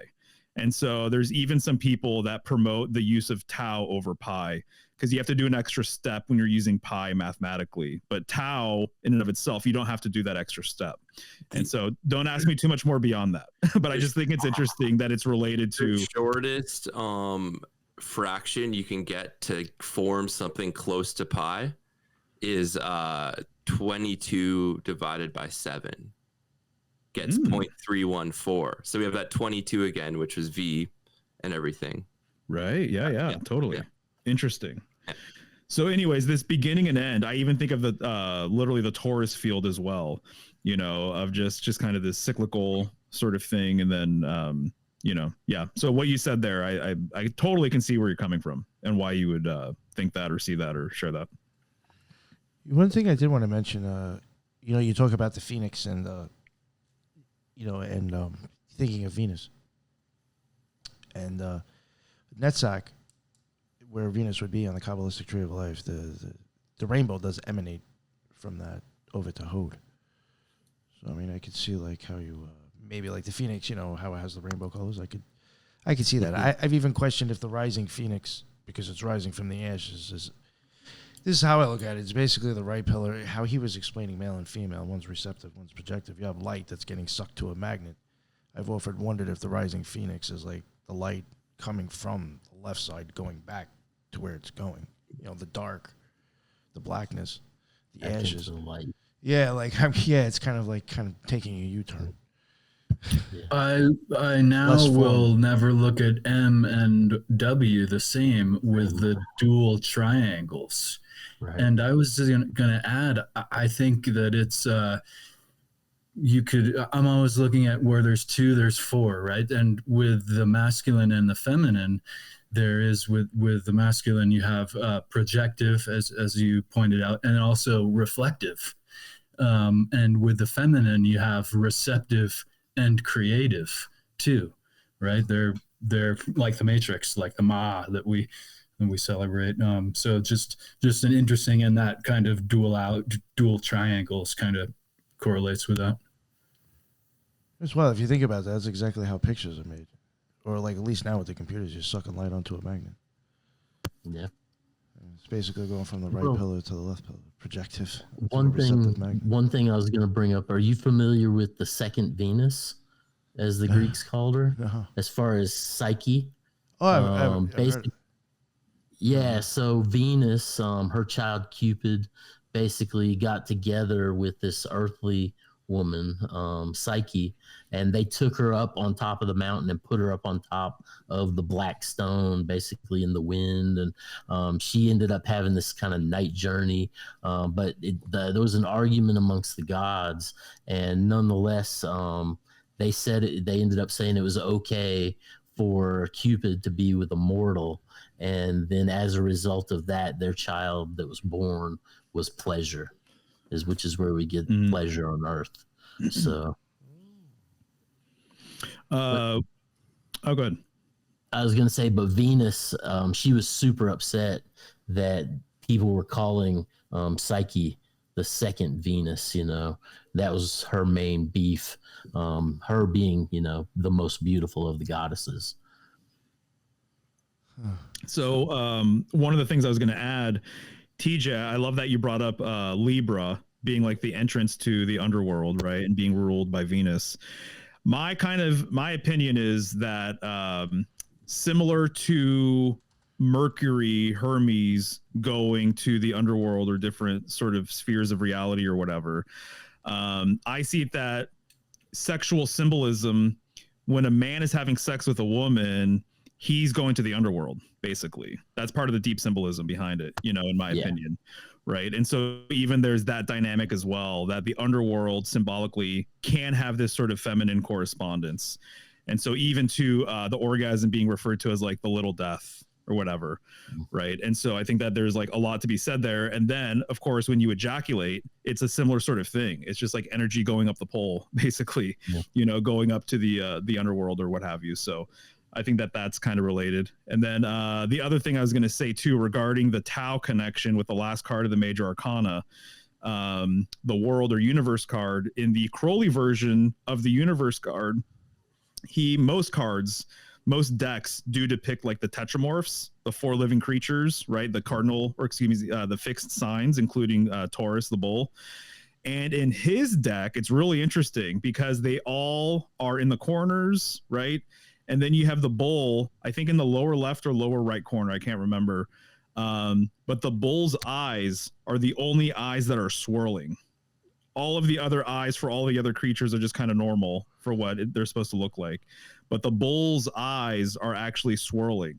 And so there's even a whole deep dive bullseye connection with Aldebaran being the eye of the bull, the eye of Buddha. It was once known as, I think it used to be called the follower as well. And there's all sorts of things going on there.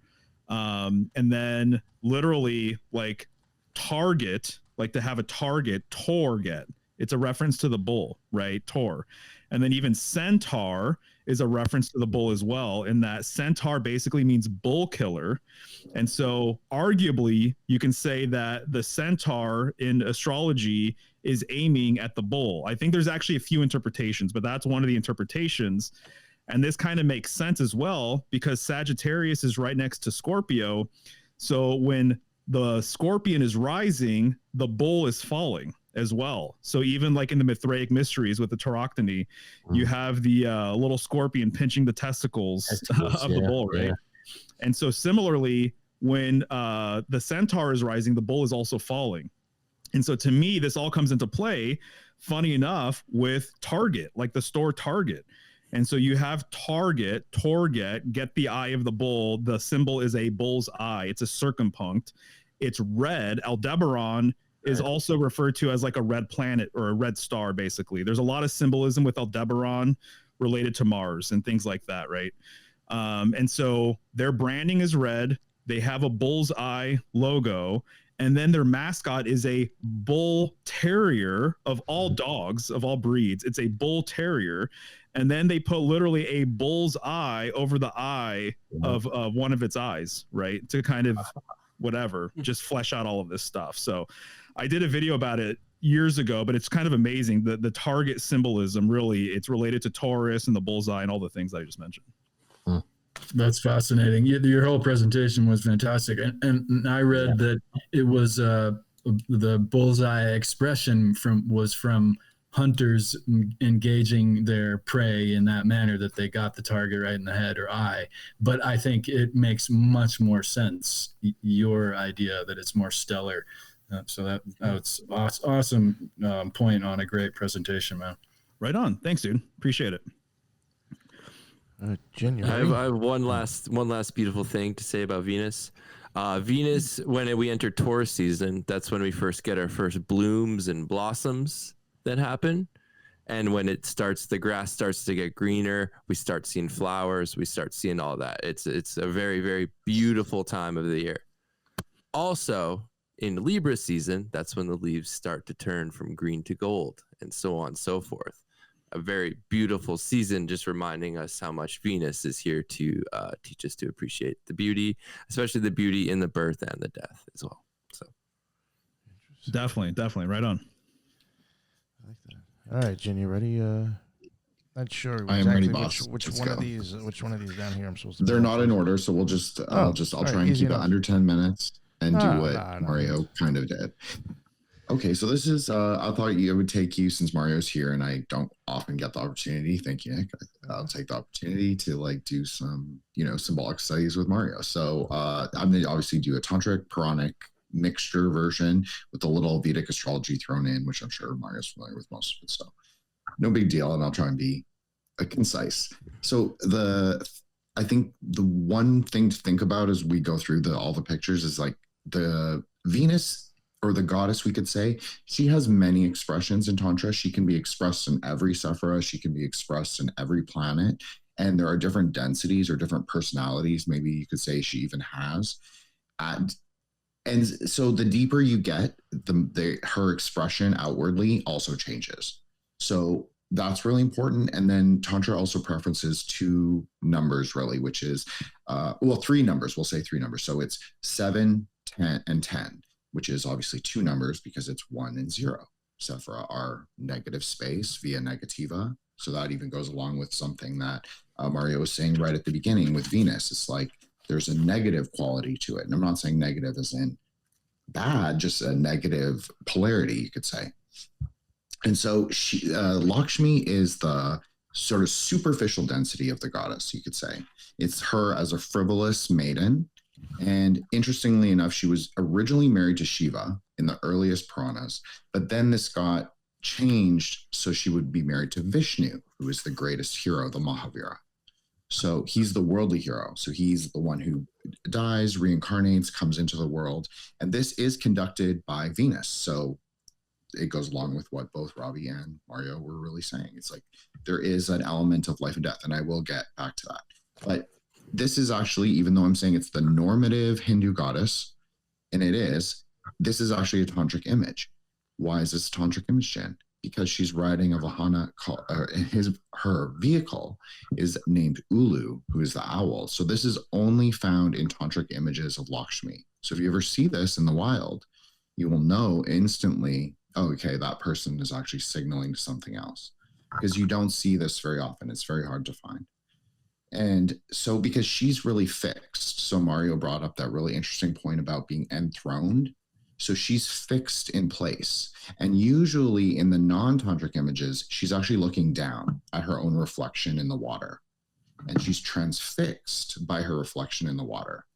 And so she's also non-generative. So I thought that was another really interesting point, talking about polarities and receptivity and, the polarity, the different forces. So she's non-generative. So the only thing that she expends her power on is worldly things, gems, gemstones, gold, silver, all of that. She grants wealth, but she's fickle because she's a maiden. So she doesn't grant wealth infinitely.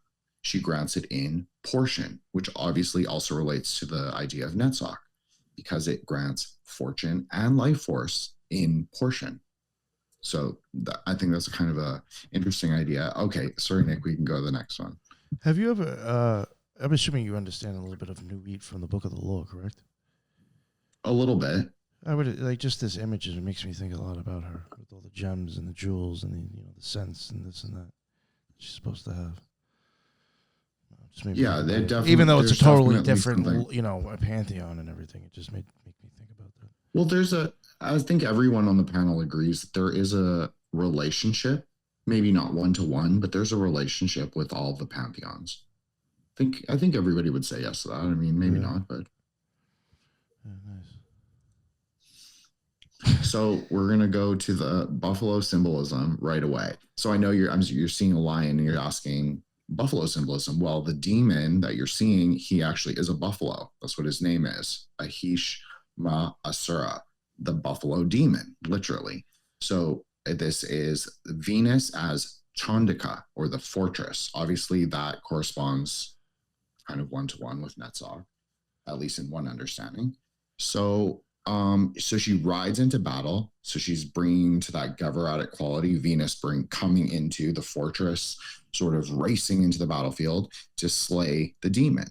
So there's something also interesting about this, is that Aldebaran, the star that Mario and Robby discussed, in Tantra, that is a goddess called Rohini, and she is the Red Bull goddess. So she's actually married to the moon.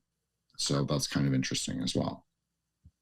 Okay, we can go so I just want to say she is the highest expression of Venus, you could say, in normative religion.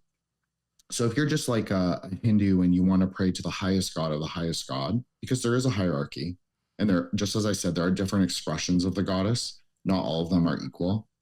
And it's really important to understand like why and where they are in the hierarchy. So she's definitely the 0 if we're going to talk numbers, because she's not really contained in her will is not really contained within her. She's a composite of all the deities, all the demons, she is Mahamaya, basically. She's just like Nick was even saying, like it's the Luciferic expression of light, like just that explosive force. So, okay, we can go. Right. Actually, I would love to add something real quick, if you don't mind. Very interesting stuff, dude. I love it when you present images and talk about them and everything. I've read before. I think it's fascinating that you brought up the buffalo connection here. And I've looked into this figure lightly, I remember a while back, but I've read in some of my resources that there is a traditional sort of adversarial dynamic between the lion and the bull or buffalo, and that the lion represents like this heat and this fire and dryness, and the buffalo and cow or bull can represent like a moist sort of quality, and that they've been used as like animals to be sort of symbolically like contrasted and things like that. So just the fact that that's kind of echoed here, I think is interesting.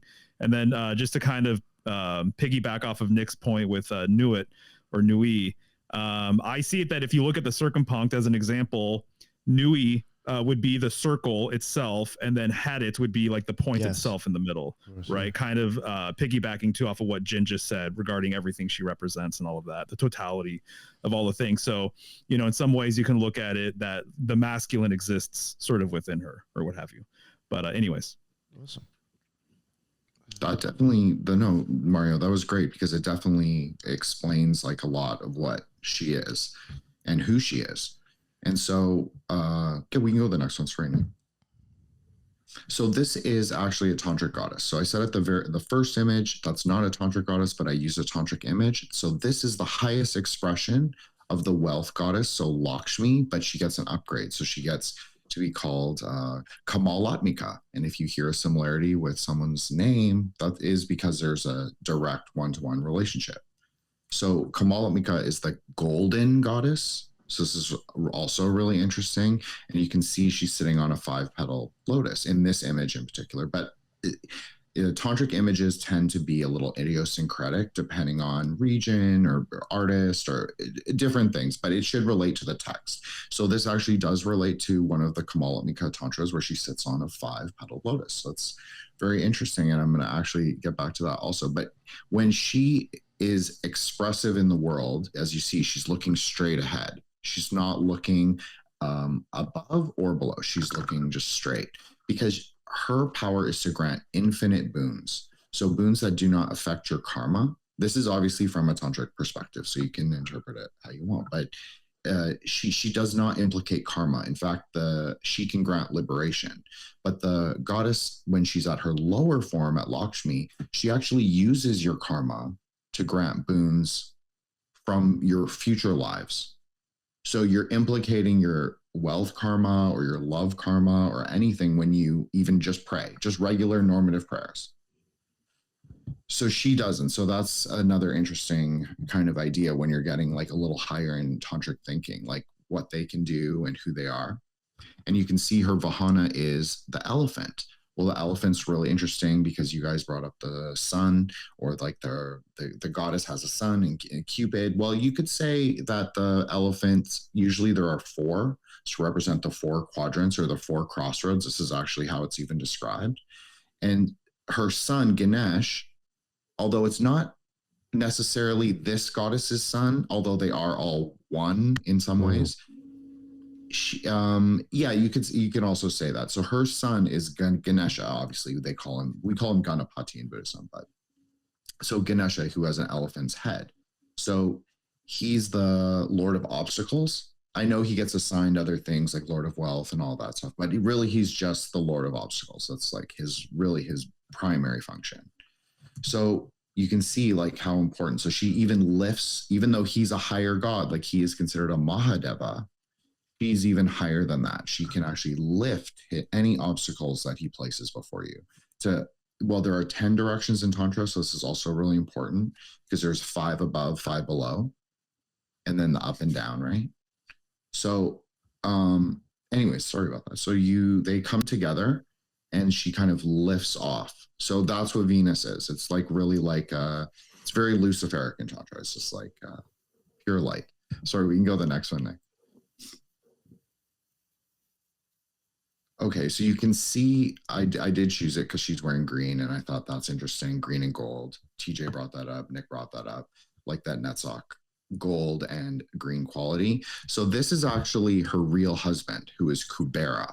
So Kubera is a Yaksha king, meaning that he's a nature god, but he is actually the god of wealth. A lot of people have different ideas of like who the god of wealth is in Hinduism. This is the god of wealth, Kubera.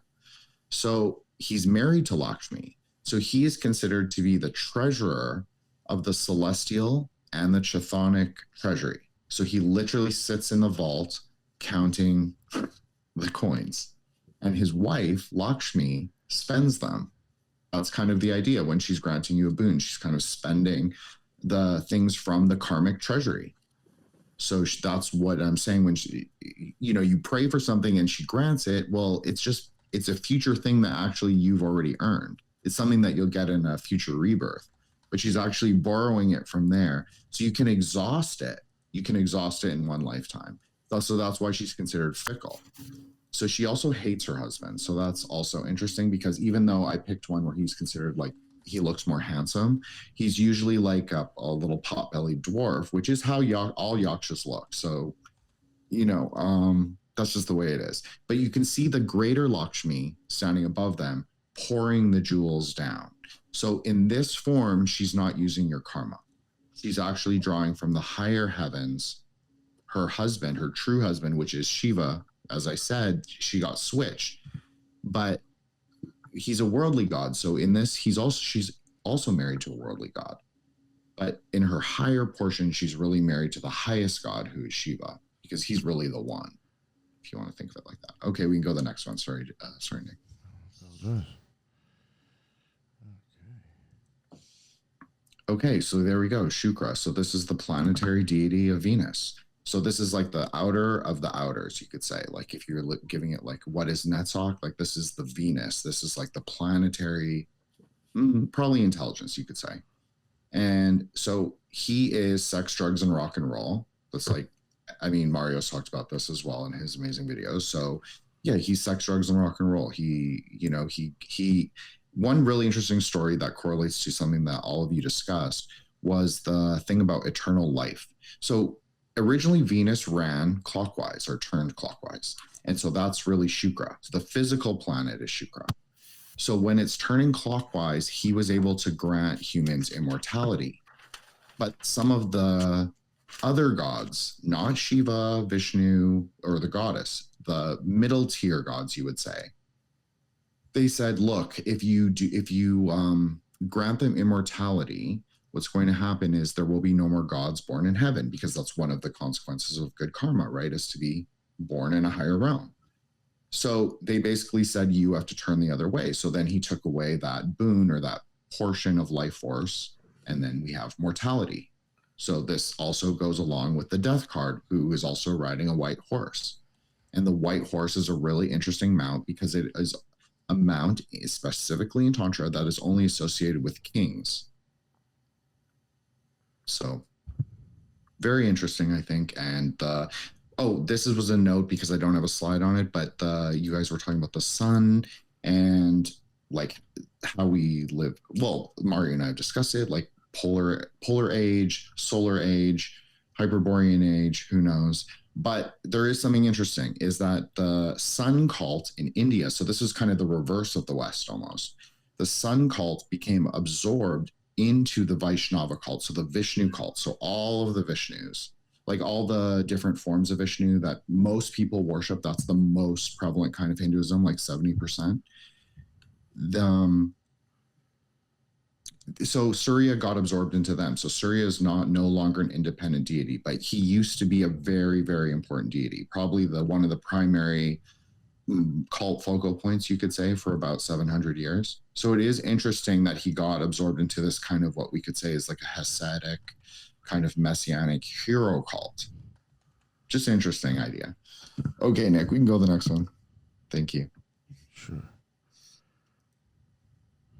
So again, the Luciferic thing, I had to choose this one because when Nick was saying it, I was like, okay, that totally makes sense. Because like, if she's empty, she's the zero, the light passing through, what happens? It refracts into 10 distinct spaces or wheels of time. So I have said, and I've done a series with Nick on this a long time ago, that this is actually the tantric version, at least one kind of tantra, of the Kabbalistic tree. Because you can even map them in different paths if you understand. So the image itself is not complete. It's probably less complete than an actual Kabbalistic tree in terms of how much you can glean from the outer layer. But if you are just like somewhat knowledgeable, you can actually figure it out. So it is kind of interesting because they're each numbered, and then it's like her expression into her will. So when she's them, you could say, or them individually, she's fully expressed in her will. But when she's the zeros, there is nothing. She doesn't have like a core concept, except that the world is her also. Do you know, I love this. Do you know if there's a correspondence between the images or scenes that sit opposite each other? Absolutely. So do you want me to take you through it? I can do it really quick. Sure, yeah. Okay, so the wheel always starts at the top, which is Kali, who's related to Saturn, right? I'm just going to give you the tantric astrology like association because I think that will make sense to you. But 1 is not a prime number. So 1 is not the start. It's just the movement of the wheel, right? It's the prime mover. It's not the prime cause. I've talked to Nick about this a million times, so I apologize. So then we have Tara at 2. Tara is, in fact, the expressive force. She's related to Jupiter. So we were talking about like the expansiveness of Jupiter, infinite in her capacity for mercy and loving kindness. She's the mother of the milk ocean. So we also talked about milk before. So that's also interesting. And so she nurses Shiva. Actually, that's one of her that's the story that she comes into the world. She comes in and nurses Shiva with her breast and with her milk because it cures the poisons that arose from the world ocean, from the center. And so next is Tripura by Robby. So she is the 3. So she's related to Mercury and she expresses the word. So like the actual name of the word, like the morpheme, not necessarily the sound, but like the depiction maybe on paper. That is also her. So you can't think of it as like, it's not masculine or, sometimes more masculine, like Toth, I always think because Nick is here, obviously.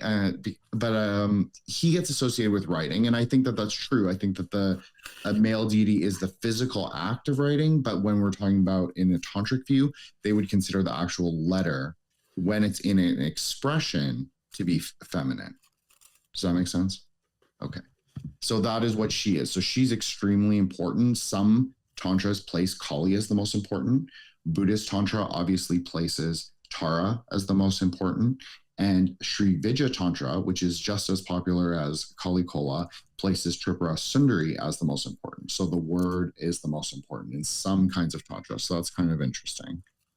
Then you have Tripura by Ravi, who is associated with the nakshatra or the hour of earth, I think that is, or the Lagna, excuse me. She's associated with Lagna.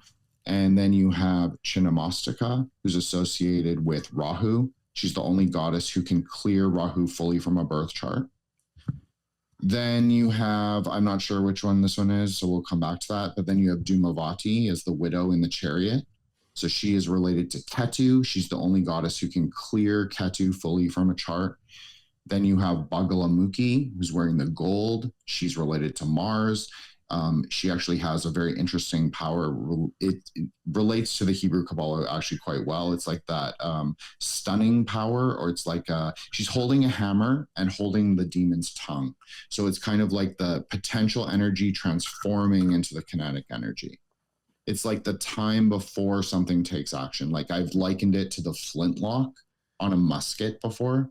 That's very much what it is. But it's also like the moment of perception. Like if you're driving really fast, especially in the winter, and there's trees around you, but the light kind of pierces through and you kind of get momentarily stunned. That's even how it's sort of described. So kind of interesting with that. Then you have, I don't even know which one this one is. Which ones are we missing? Okay, well, that's okay. I don't remember, but because they look too much alike to me. But no, that's basically it. So you can relate them each in astrological timing using the Vedic chart. There's obviously 10 Mahavidya, 10 greater wisdoms. So they could be likened to stars, is one thing I thought was interesting when Mario was speaking, because they're kind of greater than the planets. They hold more potential, you could say, more... But they're not stars at the same time, because the stars are actually accounted for in the Vedas. They're given specific names. So you could even say that they are the negative space between the stars and the planets. That's one way that it has been described. So that's also kind of interesting, I think. Okay, boss, we can go to the next one. Sorry. Yeah, you could. Yeah, I think that's over here now. Okay, so Mario was talking about like, Nick. Nick was talking about like that relationship with Gevra and Mars. So the monkey guy with the red flag, he has a direct relationship with Mars. You could say he's like the higher angelic expression of Mars in their system. So he's always worshipped on Tuesdays, Hanuman. That's the Monkey King. Not the same as the Chinese Monkey King. I'm saying he's the Puranic Monkey King. And then the little blue guy beside her is really interesting because he kind of is the Sirius god of the Tantric pantheon. He's the dog god. That's why you see a little dog even sitting beside him. But it's also her husband. It's also Shiva. But it's Shiva in a very specific form. It's Shiva as smoke. So why am I saying that? Because he is non-generative. He's an ascetic on the carnal ground. So he can lead her to greater knowledge, but she in and of herself does not possess it. And this also corresponds to the Puranic stories because he gives her the tantras. But when he is in the world or at the carnal ground, either or. But when he's the little boy, he can't. He doesn't say anything. There's like a Saturnian quality and also like a Rahu. I always liken it to Neptune. It's kind of like a little bit Neptunian, but he's kind of like the mysterious element of that. More so than, he's not like really related to Neptune. That's just a more conceptual understanding. But yeah, he's the dog god. He rides usually it's a black dog, but sometimes it can be any pariah dog. So like any kind of like wild dog in the city. He's associated with like very outcast, carnal ground, like you're living on the smashana, but it's not necessarily transgressive. It's just totally ascetic, meaning totally non-generative. So that's one idea. Okay, we can go to the next one. Thank you, Nick. Mm-hmm. Thank you. Okay, so this is Shiva as the householder. So you could say that when the goddess, who is not Lakshmi, I know I was talking a lot about Lakshmi, but it's not. It is Pavarti. So this is when she is a householder and they're all together. So at their most coherent, you could even say. So it is interesting because I wrote down in the chat, bull and cow. Well, he rides a bull, Shiva rides a bull, and she obviously can ride a lion, but there are some forms of her where she does also ride a bull. So very interesting. And his bull is obviously white. And you were talking about milk. Well, his worship is done with milk. They use milk on that stone, so you can even see it. That's why I chose this particular image. It's the 3 lines with the red dot in between, and you pour. It's a black stone. It's usually made of black chlorophyte, and so you pour milk over it, and the milk appears blue. So it gives it like a turquoise kind of. That's the god color, right? Is turquoise, or it can be lapis lazuli. Depends. In Tantra, sometimes they prefer lapis. And that's a lingam, correct? Is that right? Yeah, it's a Shiva lingam. So it can be said that he's at his most generative when he's a householder, but he's unhappy. That's how it's described. I'm not saying take that literally, but he's described as unhappy as a householder. I was just going to point out the relationship between the lingam and the obelisk, both having the element, the phallus line and the point when viewed from above. No, that's a great point, Ethan. The thing is that his son, so you see his son sitting there with the peacock behind him. His son actually holds something that could be described as obelisk-like in structure. So it's his magic spear, which is a vel. So see, that has a point. The lingam does not have a point, and because it's non-generative, meaning he's not, and that's why he's described as an ascetic, because he's not interested in perpetuating creation. He's interested in his own mind. So that's why he actually goes off into the carnal ground, is to explore. He's like a magician, right? He's a yogi. He's the chief yoga, or he's chief yogi, excuse me. So he goes off into the carnal ground to do yoga. That's basically how it's described. So that's where he develops Tantra, because it comes to him when he's surrounded by all the ghosts and demons. But his son, that can be said to be obelisk-like, and he is the god of logic and chess and all that stuff. So the detail of the milk changing color when poured on the Shiva lingam, that's an amazing detail, man. I've never heard of that before, and I saw that happen a number of times when I was in India. And you're totally right. I never made that connection, but that's really brilliant. Oh, thanks, Mario. I appreciate that. I think that is just because I've seen it so many times. And, I know the colors obviously from Buddhism, so I understand like how to kind of interpret it. And I've read all the tantras, not all the tantras, but many tantras. So I have a understanding of the processes, even in a normal puja, right? Because most people who go to a puja, it's like when most people go to a mass, they don't really understand what's happening. Mm-hmm. It's only like, right? So all the processes, even the priests don't always understand. Especially, I'm talking about Indian. I'm not talking about anything Christian. I'm just talking about normative Hinduism. A lot of the priests don't even understand the processes. They might know the method of worship, the shastra, but they don't necessarily understand like the different things they're doing. Mm-hmm. Mm-hmm. Right. Yeah, no, exactly. And it is interesting that since you brought that up, Mario, he is considered to be the god of secret knowledge. So that's what I was trying to say, of like Tantra and yoga. He is the god of secret knowledge, and he wears the crescent moon, like you guys were talking about, the crescent. Mm-hmm. He wears it on his head. So there's actually a grouping of 16 goddesses who also wear the crescent moon above their head. So we're going to also end on that when we get to the last two. So those goddesses are called Nitya goddesses. So they refer to the different phases of the moon. So there's 16 like waxing and like whatever. That's kind of how they're arranged. It's like a waxing and waning cycle. So they are considered to be her daughters. So that is also interesting. And they're like, each one is given like 1 or 2 nights, and then they're given that worship, but they're worshiped through her. So remember I said the Tantra loves the number 7 for her, but also the number 10. So you could say that this pairing, when they're 4, also corresponds to what Robby was saying. There is like this expression, this is kind of like expansive.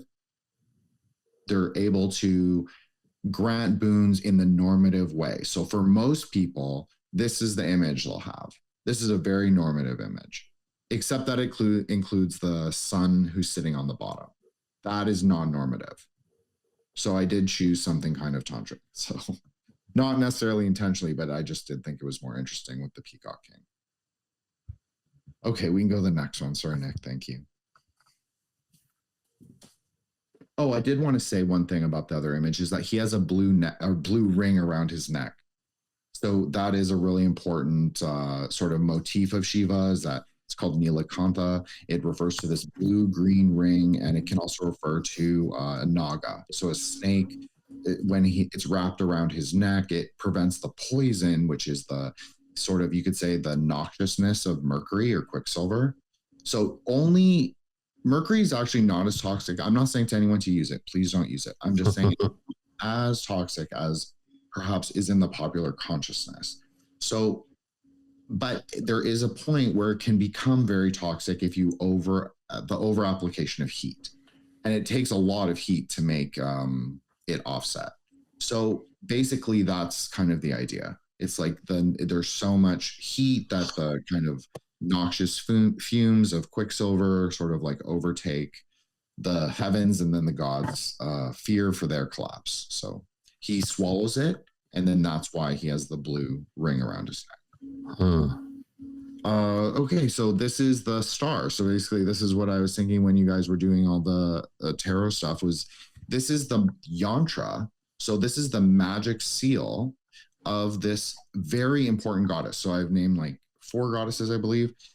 This is the highest expression of them, of the goddesses, of all the goddesses that I've described. But this is the highest expression because it's a yantra. It's formless.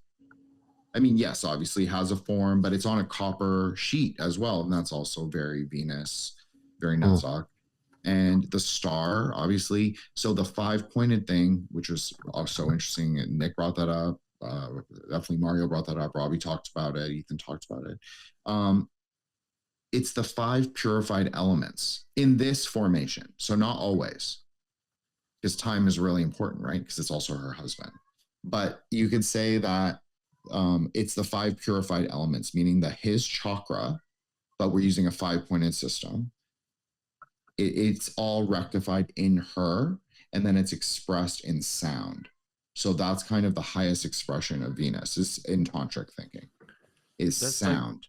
I had that like thought while just staring at it, was like just with the geometry and stuff, with the 5 into the 6, and with the 5, it's like the 5 can go into the 6 more than the 6 can go into the 5, and the 6 is the structure that holds the energy, the 5, to create the harmony. So I was just, you just validated that for me. I don't know if I explained my thoughts well, but you really validated that for me. No, you absolutely did. That's so interesting you said that, TJ, because she is this goddess, Varahi, which we're going to see image of her next. She's actually considered to be the father goddess of Tantra, even though she's a goddess. She's the father goddess. So she's generative at one point, but not in the whole, you could say in the whole way, not in her whole story or Leela. But as the Varahi, she is generative, but it's a masculine generativeness, even though she's female. So this is explained by the fact that she could be considered to be like a tree of night goddess, a Klipolithic goddess, because she is the goddess of the Smashana. So she rises through all the Klipas, or all the tree of death, and then she arises back. Just like I said, there's like a clockwise and a counterclockwise element to Venus, or Mario obviously said that too. But yeah, so she climbs up. And so then she can climb the whole tree, like she can climb all the way up. But it's because she's gone through this experience.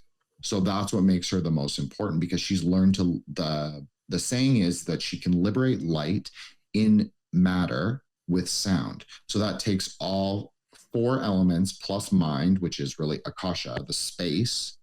So what is a better way to trap 4 elements in space is with a word, but it's really sound.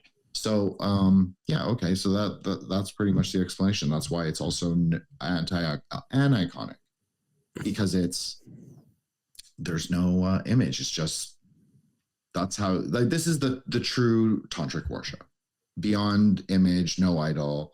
But interestingly, always in the South, these are always installed underneath or on the ceiling. If you go to a Buddhist temple, these will be installed on the ceiling of the images, because this is considered to be the true image. Cool. Okay, we can do the last one. Thanks, Nick. So I did choose this one specifically because of what Nick said was about Netzach Gevra, red and green, having a relationship. Well, even it's interesting because even she's wearing the green undershirt, so it's like green as the foundation, but the outer sari is red. So it's almost like the red is perceiving her, the red is looking at her, and so pouring over her. So I don't know. I thought that was interesting. But you can see like she's even standing on the star. Because what is she? She's the greater expression of space, or at least of the way to put the 4 elements or 5 elements into space. So interestingly, to go along with Mario's point, I don't know, Mario, if it was complicated for you, but she is, although I chose an image where she's depicted as throned, she can actually also be dancing. So she can be both. So I think that's also interesting. But she's the most powerful. If you're going to say, like, what is the most powerful tantric, we'll call it, I'm doing air quotes, archetype of Venus, this is the most powerful tantric archetype of Venus. Because she can be accessed in both normative and non-normative kinds of Hinduism, as well as the most important goddess in Buddhism, second only to Tara. So that's what I have. Thanks, guys. Yeah. Thank you. That was awesome. Yeah, that was fantastic. Thank you. Yeah, that was amazing. Yeah, I appreciate that.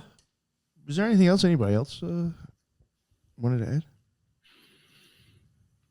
I don't think so. There's so many things though, Jen, that you brought up that we could riff on for a really long time. And I'm such a visual person that you bringing these things to the table is super valuable. So I was taking screenshots and stuff.